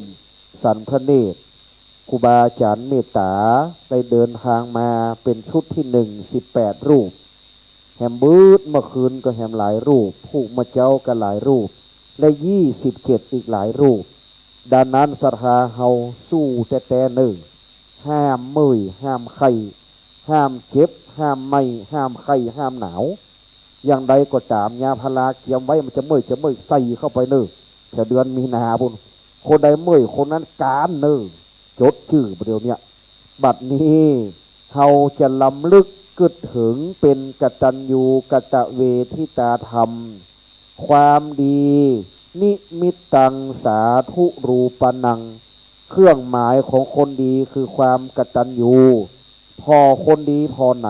จะได้ว่าหูว่าคนนี้เป็นคนดีพอมันกตัญญูก่อถ้ากตัญญูหูบุญกุลอันนะนิมิตคือเครื่องหมายของคนดี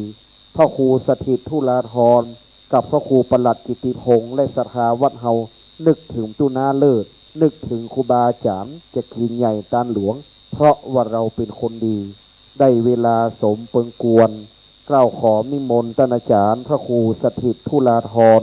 ผู้เป็นเจ้าอาวาสวัดสันขยอมได้เมตตาจุดธูปเทียนเครื่องนมัสการบูชาพระรัตนตรัยด้วยระบบไฟฟ้าณบัดนี้ครับสาธุชนน้อมประนมมือขึ้นครับสำรวมกายสำรวมวาจาสำรวมใจตั้งคิดให้เป็นสมาธิท่านอาจารย์พระครูสถิตธุราธรท่านเป็นเจ้าอาวาสได้เมตตาปูจาธูปเทียนดอกไม้ให้สว่างสวัยดังประทีปแก้วแสงแห่งปัญญาได้ปูจาหน้าพระพุทธรูปเจ้าเราก็จะนบกราบพระสาธุชนกราบหนึ่งกราบสองกราบสามอิมินาสการะพุทธังอภิปูชยามะ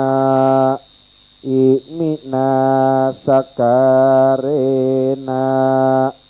ธัมมังอภิปูชยามะอิมินาสการะสังฆังอภิปูชยามะอะระหังสัมมาสัมพุทโธภควาพุทธังภควันตังอภิวาเทมิสวากขาโตภควตาธัมโมธัมมังนะมัสสามิสุปฏิปันโนภควโตสาวกสังโฆสังฆังนะมามิมะยังพันเตติสรเนนะหาปัญจศีลานิยาจามะตุติยัมปิมะยังพันเตติสรเนนะหาปัญจศีลานิยาจามะตติยัมปิมะยังพันเตติสรเนนะหาปัญจศีลานิยาจามะนะโมตัสสะภะคะวะโตอะระหะโตสัมมาสัมพุทธัสสะนะโมตัสสะภะคะวะโตอะระหะโตสัมมาสัมพุทธัสสะนะโมตัสสะภะคะวะโตอะระหะโตสัมมาสัมพุทธัสสะนะโมตัสสะภะคะวะโตอะระหะโตสัมมาสัมพุทธัสสะนะโมตัสสะภะคะวะโตอะระหะโตสัมมาสัมพุทธัสสะนะโมตัสสะภะคะวะโตอะระหะโตสัมมาสัมพุทธัสสะ พุทธังสรณังคัจฉามิ พุทธังสรณังกัจฉามิ ธัมมังสรณังคัจฉามิ ธัมมังสรณังกัจฉา สัง มิ ฆังสรณังคัจฉามิ สังฆังสรณังกัจฉามิ ทุติยัมปิพุทธังสรณังคัจฉามิ ตุติยัมปิพุทธังสรณังกัจฉามิ ทุติยัมปิธัมมังสรณังคัจฉามิ ตุติยัมปิธัมมังสรณังกัจฉา ทุ มิ ติยัมปิสังฆังสรณังคัจฉามิ ตุติยัมปิสังฆังสรณังกัจฉามิ ตาติยัมปิพุทธังสรณังคัจฉามิ ตติยัมปิพุทธังสรณังกัจฉามิ ตาติยัมปิธัมมังสรณังคัจฉามิ ตติยัมปิธัมมังสรณังกัจฉามิ ตาติยัมปิสังฆังสรณังคัจฉามิ ตติยัมปิสังฆังสรณังกัจฉามิ ปานาติปาตาเวรมณีสิกขาปะทังสมาธิยามิ ปานาติปาตาเวระมณีสิกขาปตังสมาธิยามิ อทินนาทานาเวรมณีสิกขาปะทังสมาธิยามิ อาตินนาตนาเวระมณีสิกขาปตังสมาธิยามิ กาเมสุมิชาจาราเวรมณีสิกขาปะทังสมาธิยามิ กาเมสุมิชาจาราเวระมณีสิกขาปตังสมาธิยามิ มุสาวาทาเวรมณีสิกขาปะทังสมาธิยามิ มุสาวาตาเวระมณีสิกขาปตังสมาธิยามิ สุราเมรยะมัชฌะปมาทฐานาเวรมณีสิกขาปะทังสมาธิยามิ สุราเมรยะมัจจปมาตฐานาเวระมณีสิกขาปตังสมาธิยามิ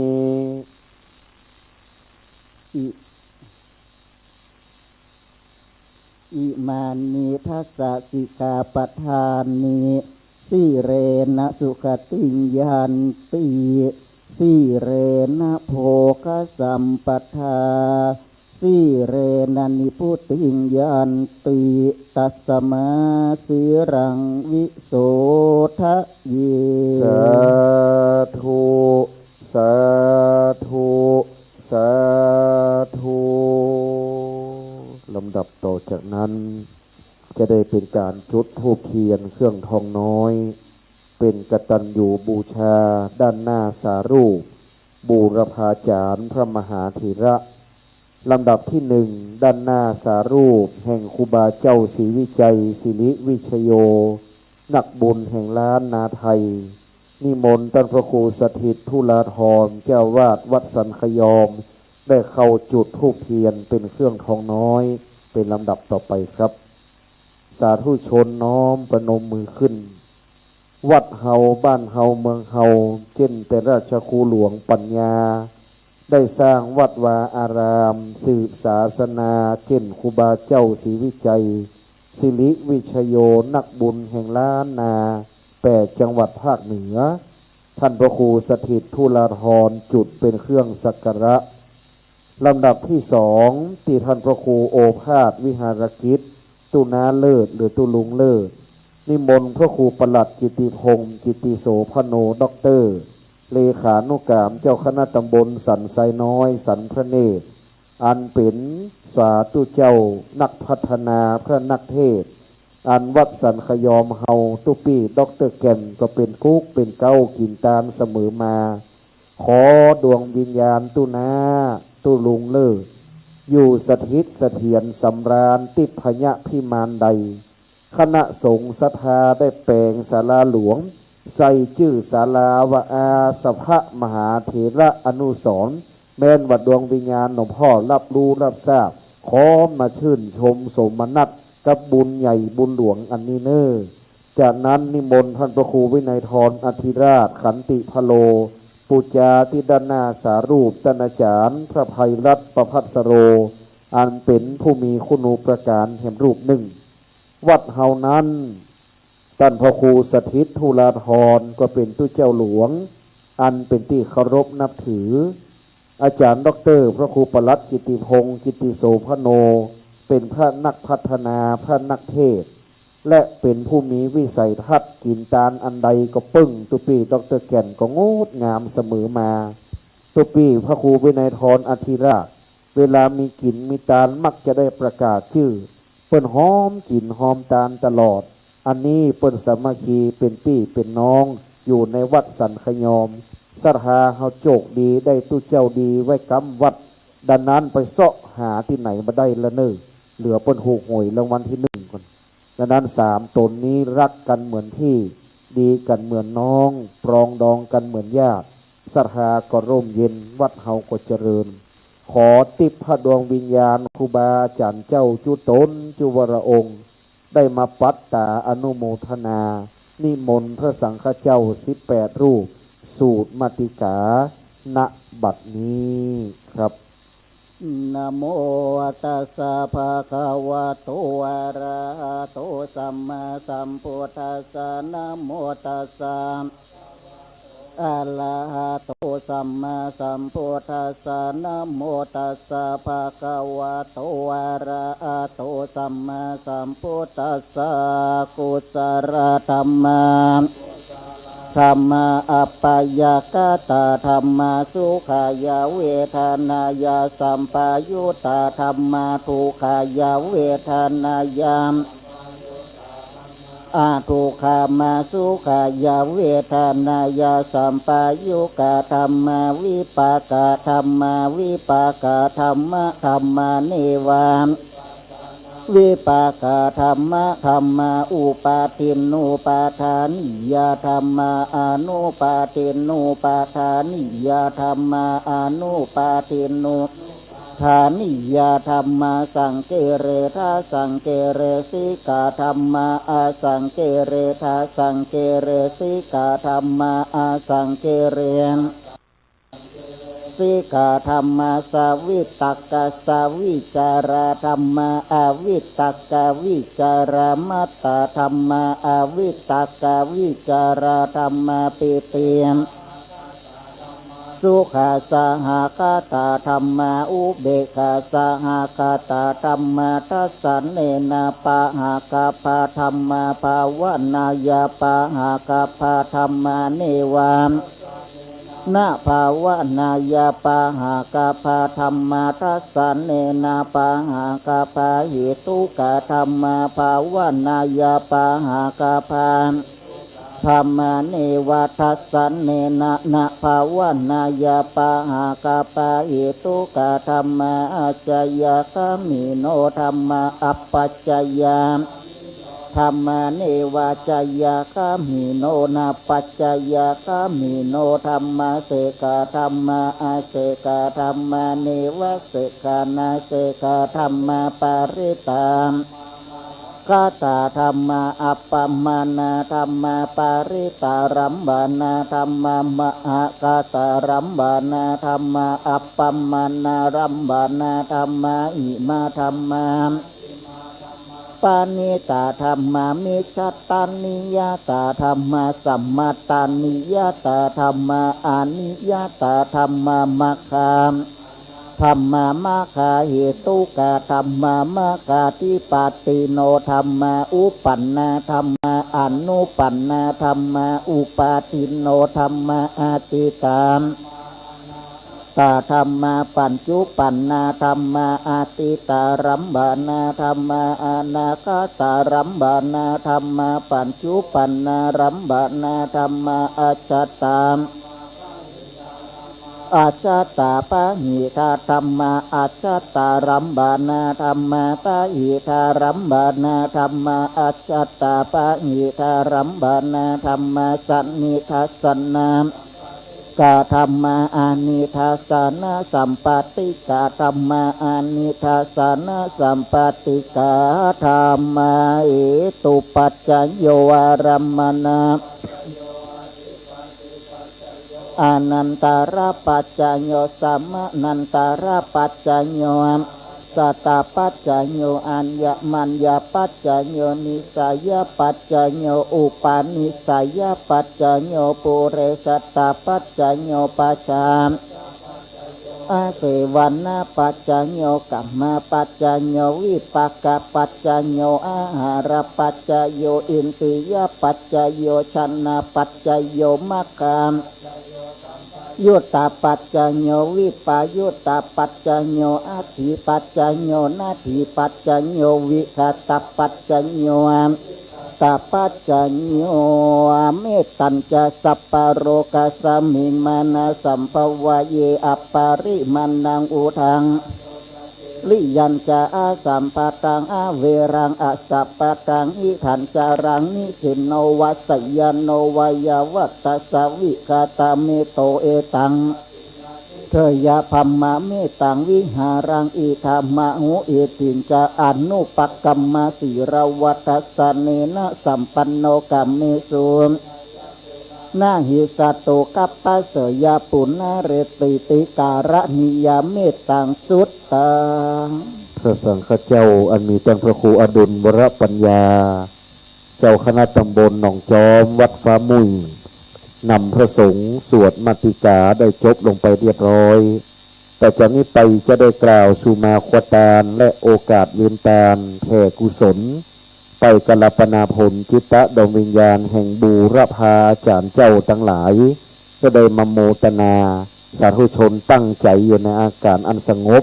ระนึกกึดถึงบรรพบุรุษของเราป้าอุ้ยแม่หม่อนที่เคยกินเคยตามของเราทุกคนทุกท่านได้บุญทั่วกันอุทิศให้แก่ท่านก่อนที่เราจะได้กินใหญ่ตานหลวงแห่ขวตาลปล่อยหลวงวัดเฮาต่อไปนะครับเน้อ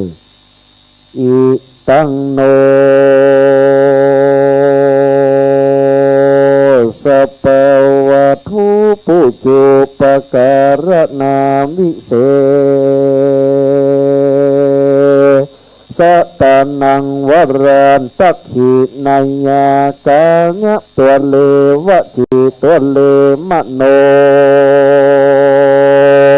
ตัวเลสัมจินจามปมาเตนวาสันจินจาปมาเตนวากาญะกัมเมนวาวะจีกัมเมนวามโนกัมเมนวาอติตะโตสังปัจจุปนโตสังอนาคตโตสังสัพพังโตสังฆมันตุโนโยสัมมิสินโนวรัมโปธิมูเลมาลังสเสนังมหันติงวิจโยสัมโปธิมากันจีวะอนันตัญญาโนโยโลกุตตโมตังปนามามิพุทธังตังปนามามิธัมมังตังปนามามิสังฆังสุรนันตุพนโตเตวะสังฆโยดุราฟังราเตปะกะนานามวลหมู่อันสถิตอยู่กูวิมานจุ่มจักฟังเสียงแสนกล่าวอูอันขาจักเป่าปวามที่กล่าวของตานตังเทวดาตนอันรักษาคำทะสัมดานสัทธาจุโพรักษากูหอเรื่อมรักษาปีเดือนวันยามตังเทวดาตนอันรักษาไรนากามเขตพัเตศบ้านเมืองฝ่ายรักษาเจนบ้านเจนเมืองตังพรหมเทวดา รุขเทวดาอากาศเทวดาปัพพตาเทวดารุกจาดใสสลีตุหาวกมณีเมฆลาเจิญเทวดาติเตตน้อมนิวเนตโมตนาตังพระญาอินตาภูบาลตนองค์คานฟ้าเฟืองตั้งเต้าเจียงขุนพรมจตุโลกกบาลตั้งสี่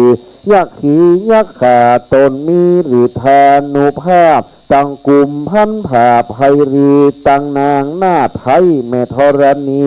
สลีกุตตาอมาตตนจำบุญและตนจำบาปตนจำน้ำหยาดหมายตาลตั้งพระยามาตนใจ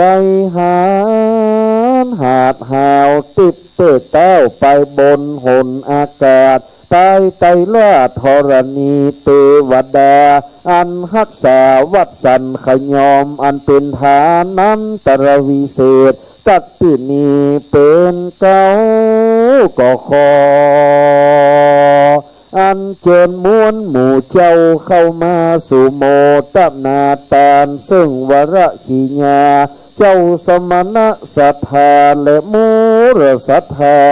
ผู้ข้าตั้งหลายจะได้หือตานในตีคากาละบัดนี้ยามนี้นั่นจุงจังมีเตี้ยงเต้ดิลีสาธุสาธุโอกสะพันเตคาเตภติทไลรัตนาพันแถวพระเกี่ยวเจ้าตั้งสามประการกับตั้งพระสัทธรรมเจ้าและพระสังฆเจ้าอันว่าแก้วตั้งสามนี่นานเลยพาเสดกว่าแก้วรัตนาใดๆในโลกาอันว่าผู้ข้าตั้งหลายอะหังวันตามิศิลาสาผู้ข้าก็ไว้ยังพระรัตนาแก้วเจ้าโดยหัวมือแห่งข้าพระเจ้าตั้งหลายในที่ข้ากาละบัดนี้นาก็บังเกิดใดไม่มีท่านอาจารย์พระครูสัทธิทุลาธรเจ้าอาวาสวัดสันขยอมกับตั้งตันอาจารย์พระครูปลัดกิตติพงศ์กิตติโสพโนด็อกเตอร์กับตั้งตันอาจารย์พระครูวิสุทธิบรญาณวัดแม่โจกับตั้งพระภิกขุจุตนสามเณรจุองค์โหนแห่งห้องไปนอกไม่มีคณะศรัทธาอันว่าแก่บ้านแก่วัดล้านวัดเลขวัดอาจารย์วัดวิยาวัดจักรวัดและศรัทธาตีนจองห้องวัดสันขยอมอันมีหมู่สี่บ้านสันขยอมหมู่เจ็ดสันขยอมไตหมู่แปดบ้านเด่นสันขยอมและหมู่สิบสันสายเงินและบ้านจัดสันจุหลังคาเรือนทุกหมู่บ้านอันเป็นศรัทธากรรมศาสนาวัดสันขยอมมาแต่เก่าก่อนเท่าแก่หนุ่มยิงใจจู้ผู้จู้คนตั้งหลายต่างคนก็ต่างเป็นตนเป็นประธานก็ได้มาละนึกเกิดถึงคุณูประการยังบูรพาจารย์เจ้าอันได้เกยกึดวัดแต่งว่าได้มรณภาพมรณกรรมไปแล้วก็มีใจระนึกเกิดเติงหาจะได้ตานหาเนื่องในโอกาสจะได้ฉลองเสนาสนะสิ่งก่อสร้างปอยหลวงอนิจจาวัตสังขาราอันว่าสังขารธรรมนี่นานเลยบ่มันบ่เตียงรู้ความเหนียงไปมารู้ชลาเท่าแก่บ่เว้นแว่คนใดแม่นพระเงาไทยสัพปัญโยตนเป็นครูแก่โลกทะลงอนันตาติกุญญาณอันวิเศษอันเป็นที่เปิ้งแก่เตเวทและสัพพมุงสัตตาก็ยังหู้เข้าสู่ปรินิพพานามไปแล้วบัดนี้วัดสันขยอมจะได้กินแตนงานปอยหลวงฉลองศาลาอาสภมหาเถระ อนุสรณ์อันเป็นศาลางามบิคิตราวิลาศดูสะอาดใสสีจะได้ฉลองใหญ่ในคราวครั้งนี้ก็จึงได้นิมนต์เอาอย่างพระสังฆเจ้าได้มาสูตรมาติกาปังสุกุลเพื่อได้เป็นบุญอันใหญ่จะได้ทักษินานุปทานเอาบุญไปไขว้ถึงเจ็บบุรพาจารย์บุพการีชนเจ้าตั้งหลายบัดนี้ผู้คาตั้งหลายก็ได้ปากันสนงคงควายตกแต่งตามปิมแปงแต่โบราณมีตังบุพาบานดวงดอกไม้เข้าตอกและลำเตียนจตุปัจจัยไตยวัตหุตานเครื่องกปิยพันธ์สังเขตและพาไตรปังสุกุลเป็นบุญอันใหญ่กว้างมาตั้งวางไว้สองนาพระแก้วเจ้าตั้งสามประการขอพระแก้วเจ้าตั้งสามประการจุงมีธรรมเมตตาไหวนาปฏิกหารับเอายังวัตถุยิ่งสิ่งของแตนกับตั้งเครื่องกปิยพันธ์สังเขตพาไตจีวรปังสุกุลและสหปริวารตามตั้งมวลฝูงนี้เปิดเลี้ยวเสียยังกัมมะกัมผาพนาสมิชันตุจุงได้ปันอุดมสมสาระพุทธิจุเยี่ยงจุประการกุศลบุญญาลายสีขีญาตานอันนี้นามีมา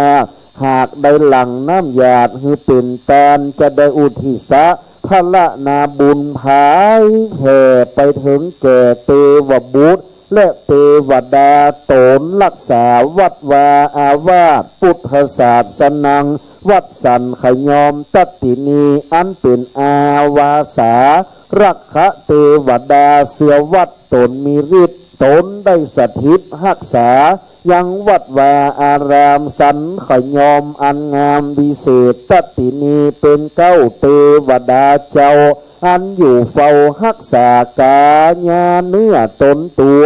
อันไปก่อนนาและตามหลังพระภูมิเจ้าที่แม่พระธรณีสลีกุตาอำมาตตนจำบุญจำบาปตนจำน้ำหยาดหมายตาลอินตาพรหมยมมาราชขุดนาคน้ำปรำในไอสวนแม่ธรณีเจ้าตี้เจ้าฐานเต้าจตุโลกกบาลสี่องค์คานจอมเชื่องเงาพ่อเกิดแม่เกิดเจ้ากรรมและนายเวรบ่เต้าแต่นั้นจะได้แผ่พายกตัญญูกตเวทิตาไปถึงแก่บูรพาจารย์อันได้มรณภาพไปสู่ปรโลกไปนามีนามมกรที่ว่าครูบาเจ้าศีลธรรมศรีวิจัยสิริวิจโยนักบุญแห่งล้านนาไทยมรณภาพไปแต่เก่าก่อนดวงวิญญาณท่านพระครูบาปัญญาราชครูเมืองเชียงใหม่ผู้ได้สร้างวัดสันขยอมมาแต่บรรพการบรรพชนแต่เก้าดวงวิญญาณตันเจ้าพระครูโอภาสวิหารกิจบุญเลิศอาสภะมหาเถระคำฟูอดีตรองเจ้าคณะอำเภอสันทรายอดีตเจ้าอาวาสวัดสันขยอมเราตัตตินีมรณภาพเกียนจากดวงวิญญาณท่านอาจารย์พระภัยรัตน์หลวงพี่หัวประพัสโรชัยสวัสดิ์ดวงวิญญาณพระปริญญาสามตุเจ้าเมสิริพัทโทมอนศรีและอดีตเจ้าอาวาสที่ได้ทราบนามก็ดีบ่ได้ทราบนามก็ดีพระภิกขุสังฆะสามมเณรที่มรณภาพลงยังวัดยังวาตับที่นี้แต่เก่าก่อนเดิมมาผายแผ่ถึงแก่อดีตกรรมการแก่วัดแก่บ้านล่ามวัดเลขวัดอาจารย์วัดวิยาวัจกรวัดสัทธาตีนจองห้องวัดคนเฒ่าคนแก่ที่เคยใส่บาตรหยาดน้ำฟังธรรมนอนวัดกลางวัดสาส่งมือเข้าจังหันวัดวามาแต่เก่าก่อนเดิมอ่อนอันว่าบุญกุศลนี้ไปจุจอดรอดเหิงตึงเขาเจ้าตั้งหลายบ่ต้องแต่นั่นแผ่ถึงมิสหายเครือใหญ่ว่านเครือพี่น้องอันเป็นปู่ย่าตายายบรรพบุรุษเจ้าต่างหลายเจ็ด เช่นขกูลเป็นเก้าเก้าเช่นขกูลเป็นแดนแสนเช่นขกูลเป็นขนาดสัปปะสัตตาน้อยใหญ่สัตว์สี่ตีนสัตว์สองตีนและสัตว์ห้าตีนบ่ใดอันบินบนหนอากาศใต้ไตรลาธรณีเกยได้เบียดเบียนคุยได้ราวีข้ามคาผู้กรรมกับตำเวรกันมาแต่อดีตชาติต่างก่อนมาจนถึงปัจจุบันชาติและอนาคตกรรมชาติไปนาขอได้โปรดอโหสิกรรมได้น้อมนำบุญถึงแก่ตั้นผู้การุณถึงบุญตั้นตั้งหลายบุญแห่ภายไปรอดอันว่าดวงวิญญาณที่ได้ตกข้องข้างอยู่ในวัดวาอารามดวงวิญญาณที่ได้เอาสังขารธรรมซากศพสรีละสังขารมากินมาตานบำเพ็ญกุศลในวัดสันขยอมอันว่าดวงวิญญาณข้องข้างตุกกาลีลำบากกันเขาอยากอาหารดังอันก็ดีสัมภเวสีผีตายเก่าเน่าเมินอันบ่มีญาติพี่น้องตานหาสัพเปปิสาอันว่าผีปีศาจตั้งหลายสัพเปยักขาอันว่ายักษ์ตั้งหลายสัพเปเปตาอันว่าเพศอสุรกายตั้งหลายอันต้วนเตียวไปมายังวัดวาหาของกินของตานบ่ใดขอบุญกุศลอันใหญ่ได้ไปจุจอดรอดเหิงเติ้งแก่ดวงวิญญาณเขาเจ้าตันตั้งหลายอันว่าขอก็ได้มาโมตนารับข่าวสารบุญกินบุญตานแม่นว่าดวงวิญญาณเขาเจ้าเมื่อจะได้ตายได้มรณาได้วางจิตเจตนาอารมณ์อะไร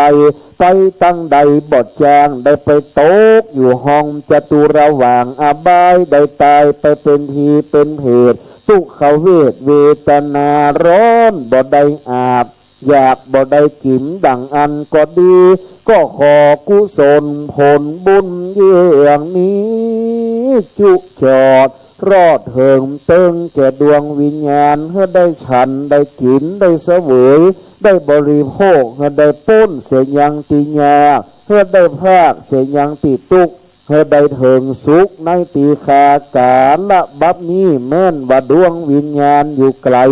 สุดวิสัยไปบ่รอดขออัญเชิญเจ้ายอดมเหสักขาเทวบุตรและเทวดาตนมีอิทธิฤทธิ์แก่กล้า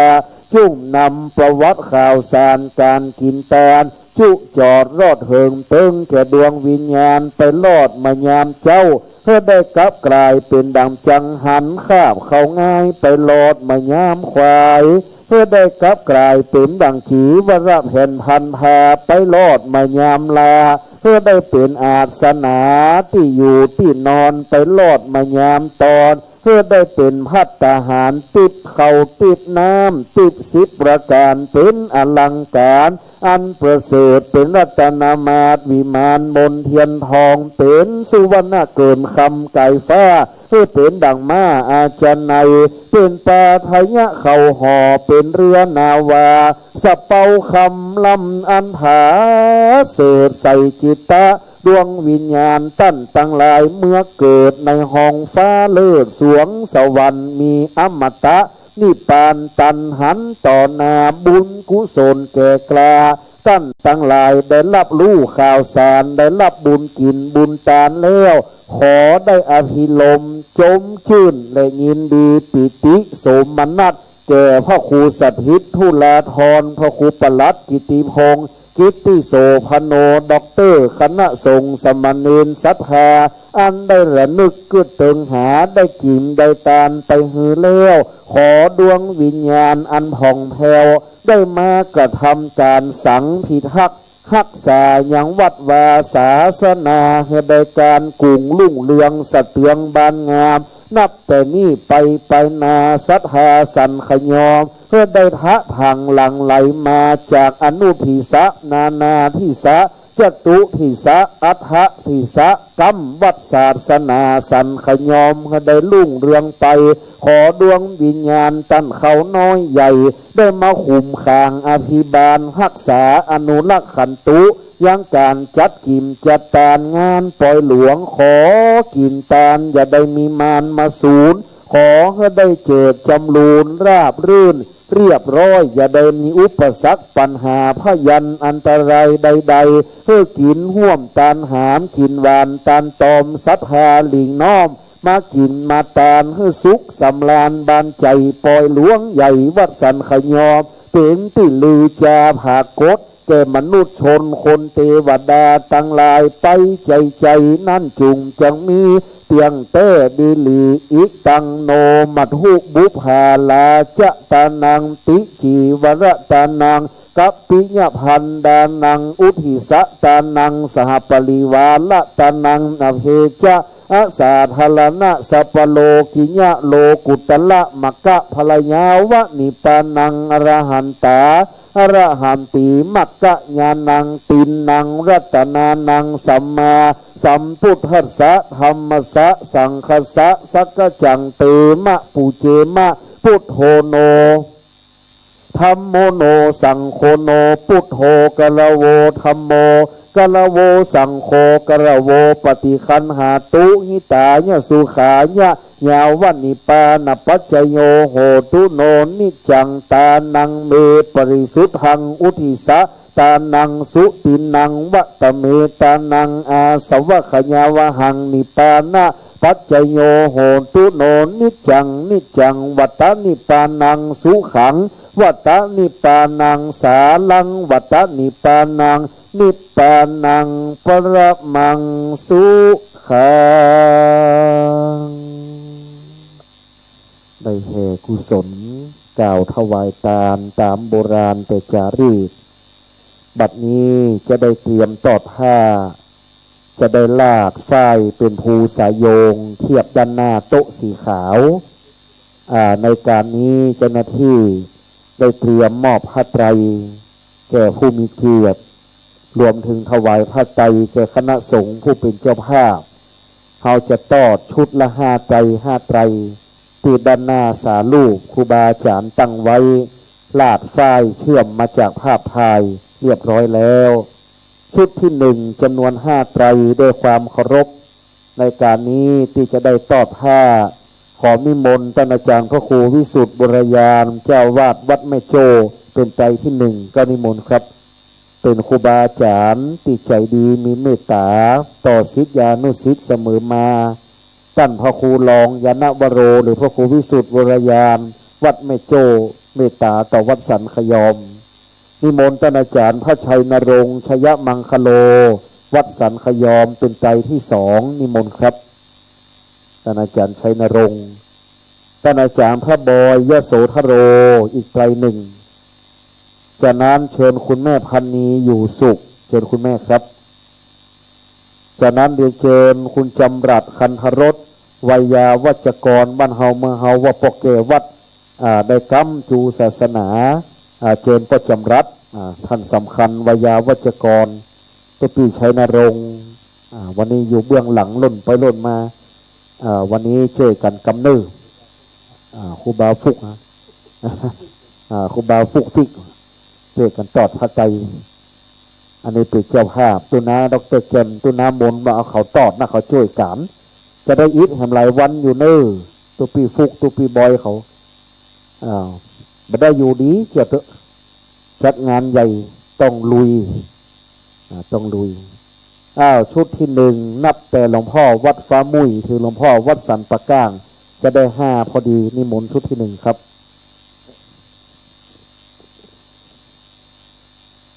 ที่เต้นสั่งตั้งหน้าจะเป็นชุดที่2แห่ง5ก็เลยจะเป็นชุด2นะครับนี่สถานน้อมประนมมือครับนึกถึงปออุ้ยแม่มอนของไผ่ของมันได้เหมือนกันมดเขียนชื่อใส่สะดุงท่านแล้วเป็นเชื่อมไฟมาแล้วนะครับนี่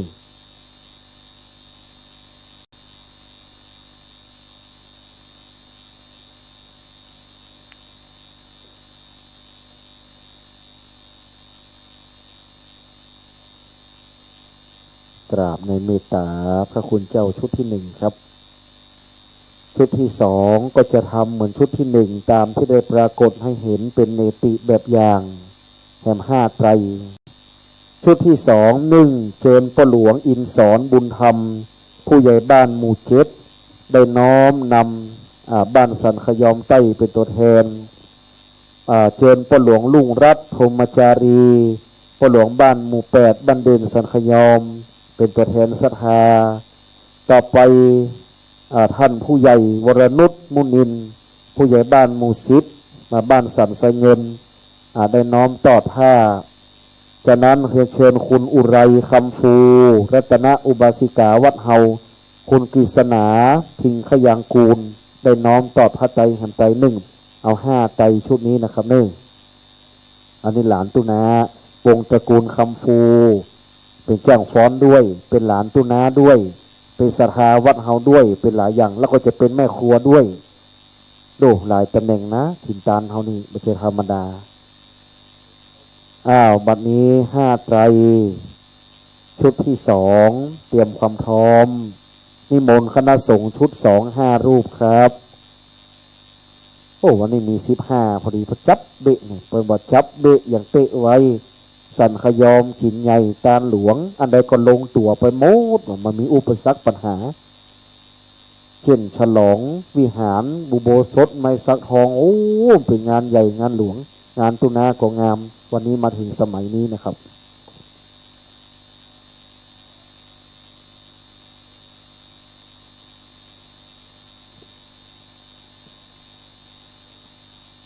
กราบในเมตตาครับตุนามนตุนาแก่นได้แบบมาจากตุลุงเลิศตุนาเลิศการจัดงานศรัทธาเฮาใบย่อย่อนสมัยใดก็กินใหญ่ตันหลวงอย่างเอี้ยเป็นตีอวดตีอ้างดังนั้นต่อไปชุดที่3เชิญคุณพินชริยา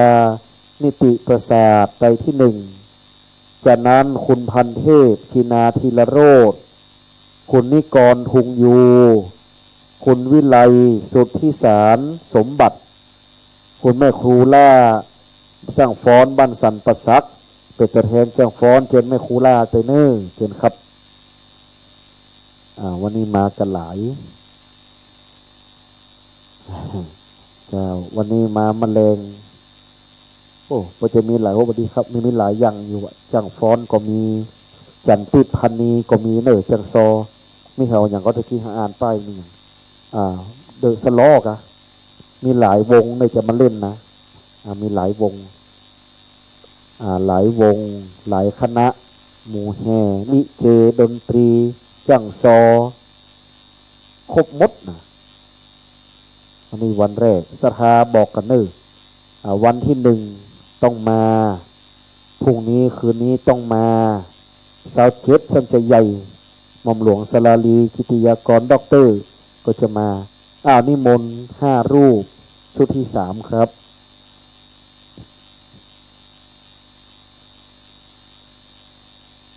ลูกหลานตะกี้เยาวชนแห่กองตึงนงแห่กองสะบัดใจเป็นที่น่าชื่นชม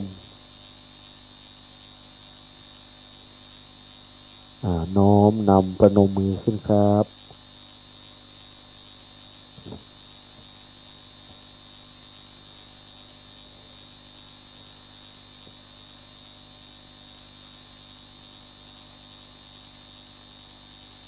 กราบในเมตตาพระคุณเจ้าชุดที่3นะครับ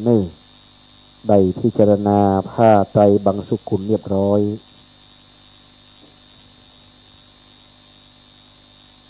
จากนั้นปอาจารย์วัดเฮาเจ้าหน้าที่ผู้ปฏิบัติลูกศิษย์ครูบาอาจารย์ศิษย์ตุนาแก่นทั้งนั้นได้เตรียมพยธรรมตั้งเทียบนะครับบางตัวมันฝืดหน่อยเป็นอย่างเอากระโตะไปเต้นนี่ก็ไปเต้นเลย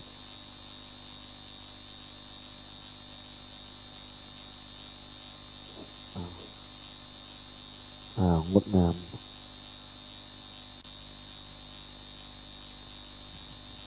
วันนี้ถวายภาพเป็นพระพุทธรูปเจ้าอันศักดิ์สิทธิ์เรียกว่าหลวงพ่อพระพุทธสันสลีสถิตพจนาภรณ์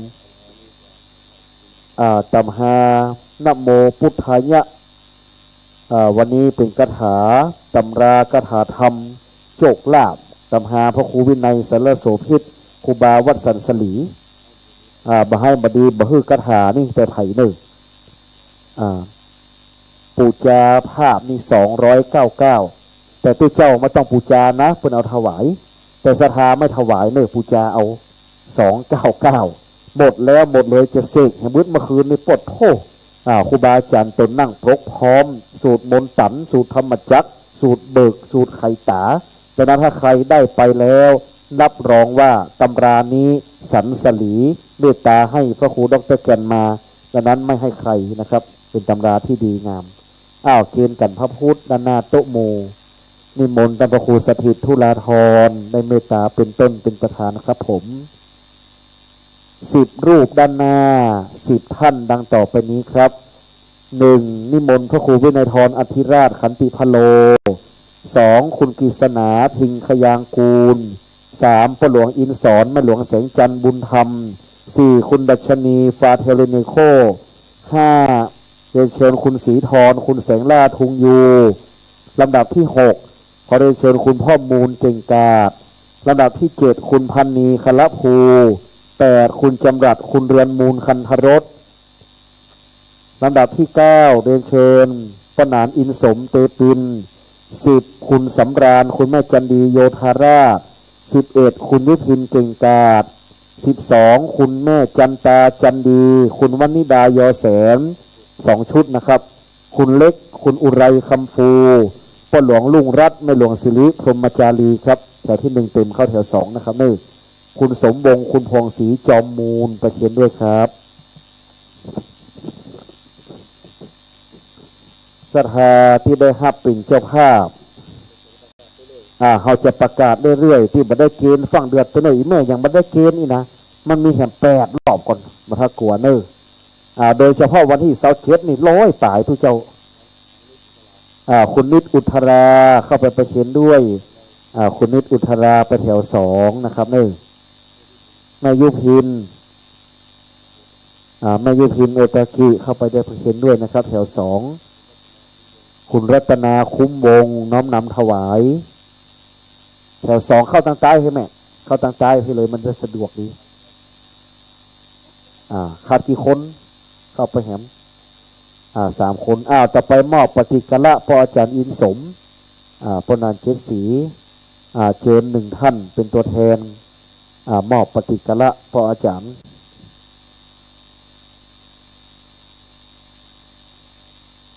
ไผ่มาคุณแม่มามอบขออาจารย์เจ๊ใหญ่สันไซหลวงนี่นะเฟซบุ๊กเจ๊สันไซหลวงเป็นที่รู้จักในนามเฟซบุ๊กแล้วก็ทำบุญตลอดนะเจ๊คนนี้เห็นในเฟซบุ๊กบ่อยๆนะ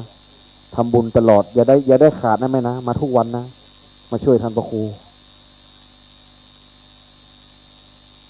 วันนี้เปิดเหรอมาเปิดควันเนี่ยเป็นยังเขาเปิดปองเดียวไหนเอาควันออกวะเป็นยังมันหวังดีมันแต่คนกลัวฮ้อนแต่ต่อไปเกียมน้ำหยาดนะครับจะได้หยาดน้ำหมายตาลครับมาพร้อมเราตั้งอกตั้งใจรับพรยะถาวาริวหาปุราปาริปุเรนติสากรังเอวเมวะอิโตทินังเปตานังอุปกัมปติ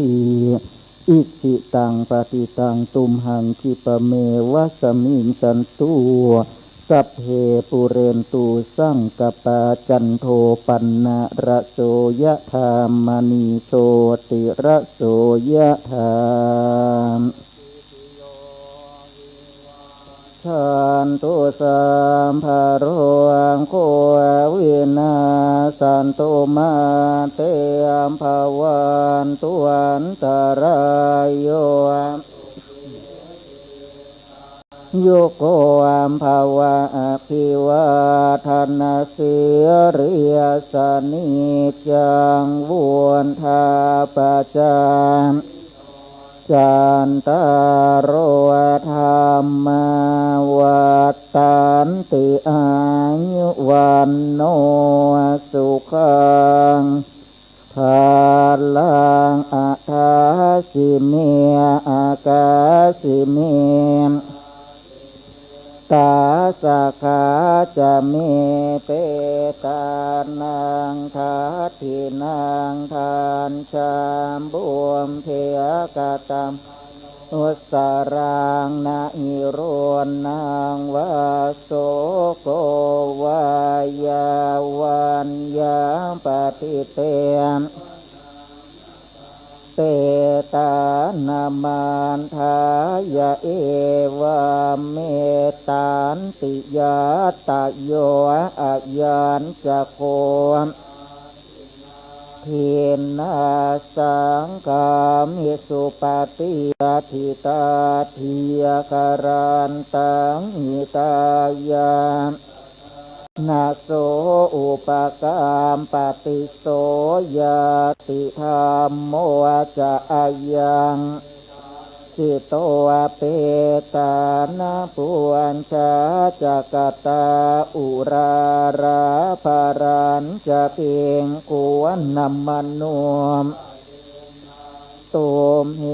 หิปุญญังปัสสุตังอนาปการติปวันตุสัพพมังคารังปะเทวตาสัพพพุทธานุภาเวนะสัทธาโสติยัมภวันภวันตุสัพพมังคารังรักขันตุสัพพเทวตาสัพพธรรมานุภา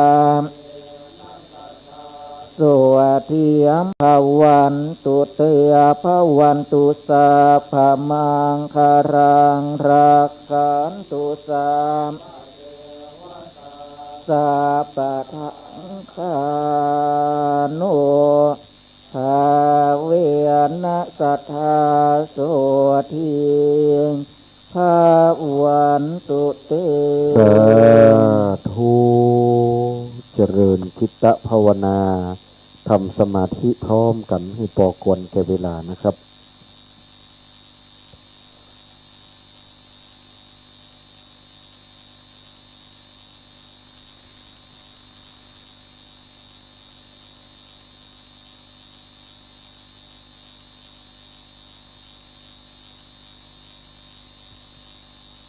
พอสมควรแก่เวลาตั้งกำภาธนาหยาดน้ำแผ่เมตตาพร้อมกันสืบไป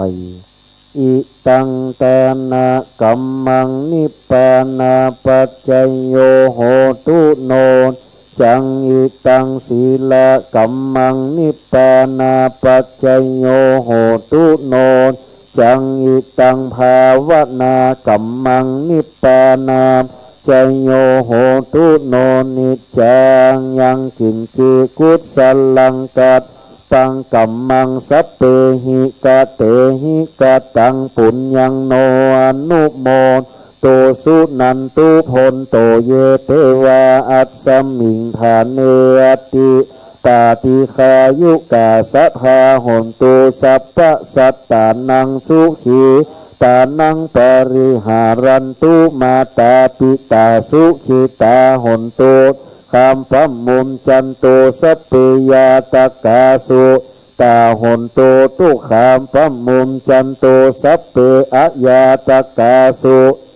หนโตตุคำพัมมุมจันโตสัพเพปิสาสัพเพยักขาสัพเพเปตาสุ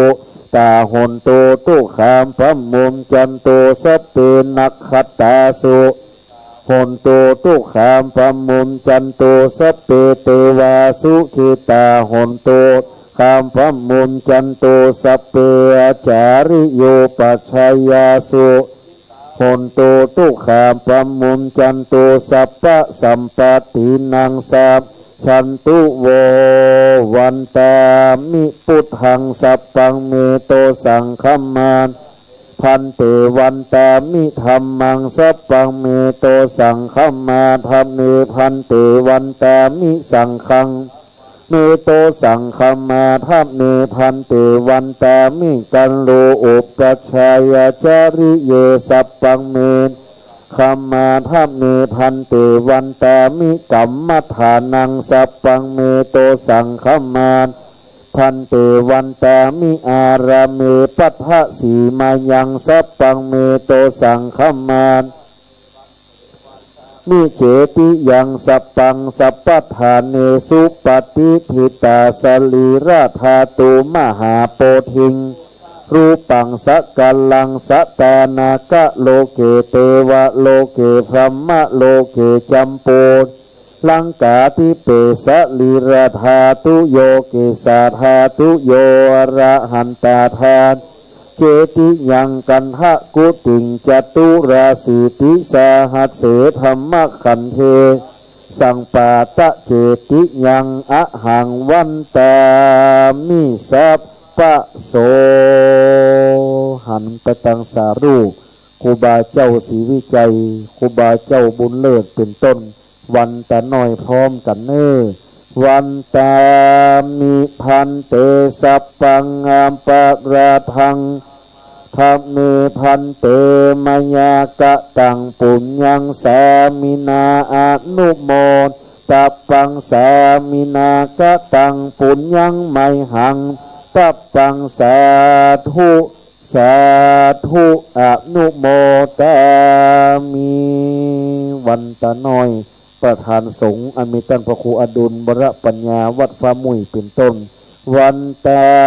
มิพันเตสัพปังอามปะราทังธรรมเมพันเต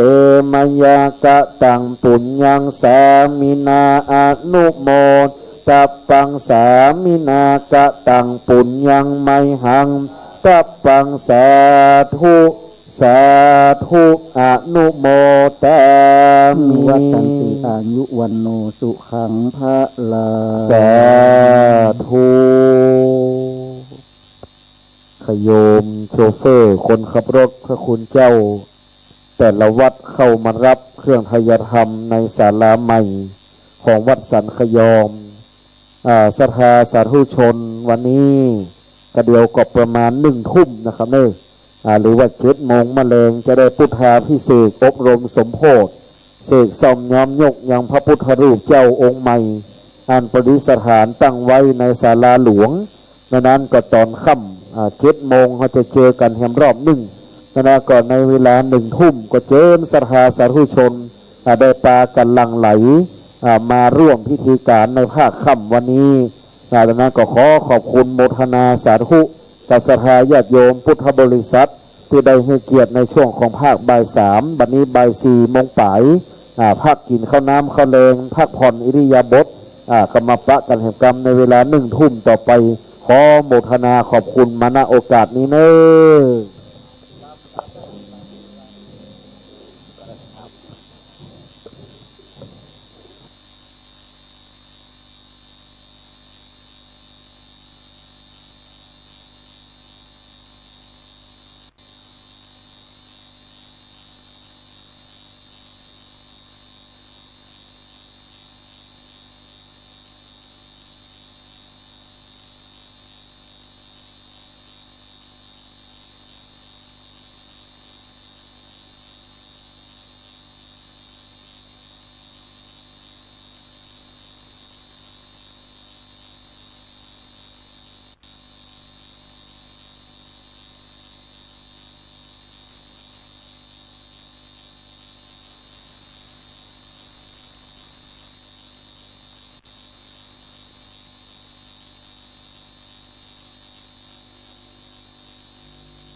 ศรัทธาเขาก็พักกันอยู่ที่วัดก่อนเนอะ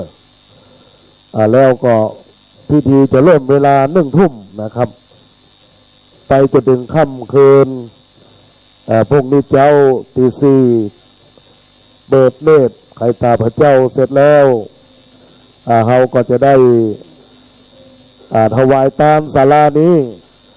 ส่วมเขายังเปิดใจบ่ได้ที่เนอที่ศาลาแล้วตั้งงอกใจบ่ได้เตื้อต้องตานึงเรียบร้อย หลังจากตาแล้วก็จะได้ใส่บาตรเนอเตรียมบาตรข้าวสารอาหารแห้งหรือปัจจัยก็ได้เนอปัจจัยก็ได้เป็นต้องเตรียมมาเอาปัจจัยนะสำคัญถวายพระสงฆ์จำนวน14 รูปนะครับ14 รูปอาจจะได้เมตตาได้รับบาตรของคณะสัตยาญาติโยมในโอกาสนี้นะครับ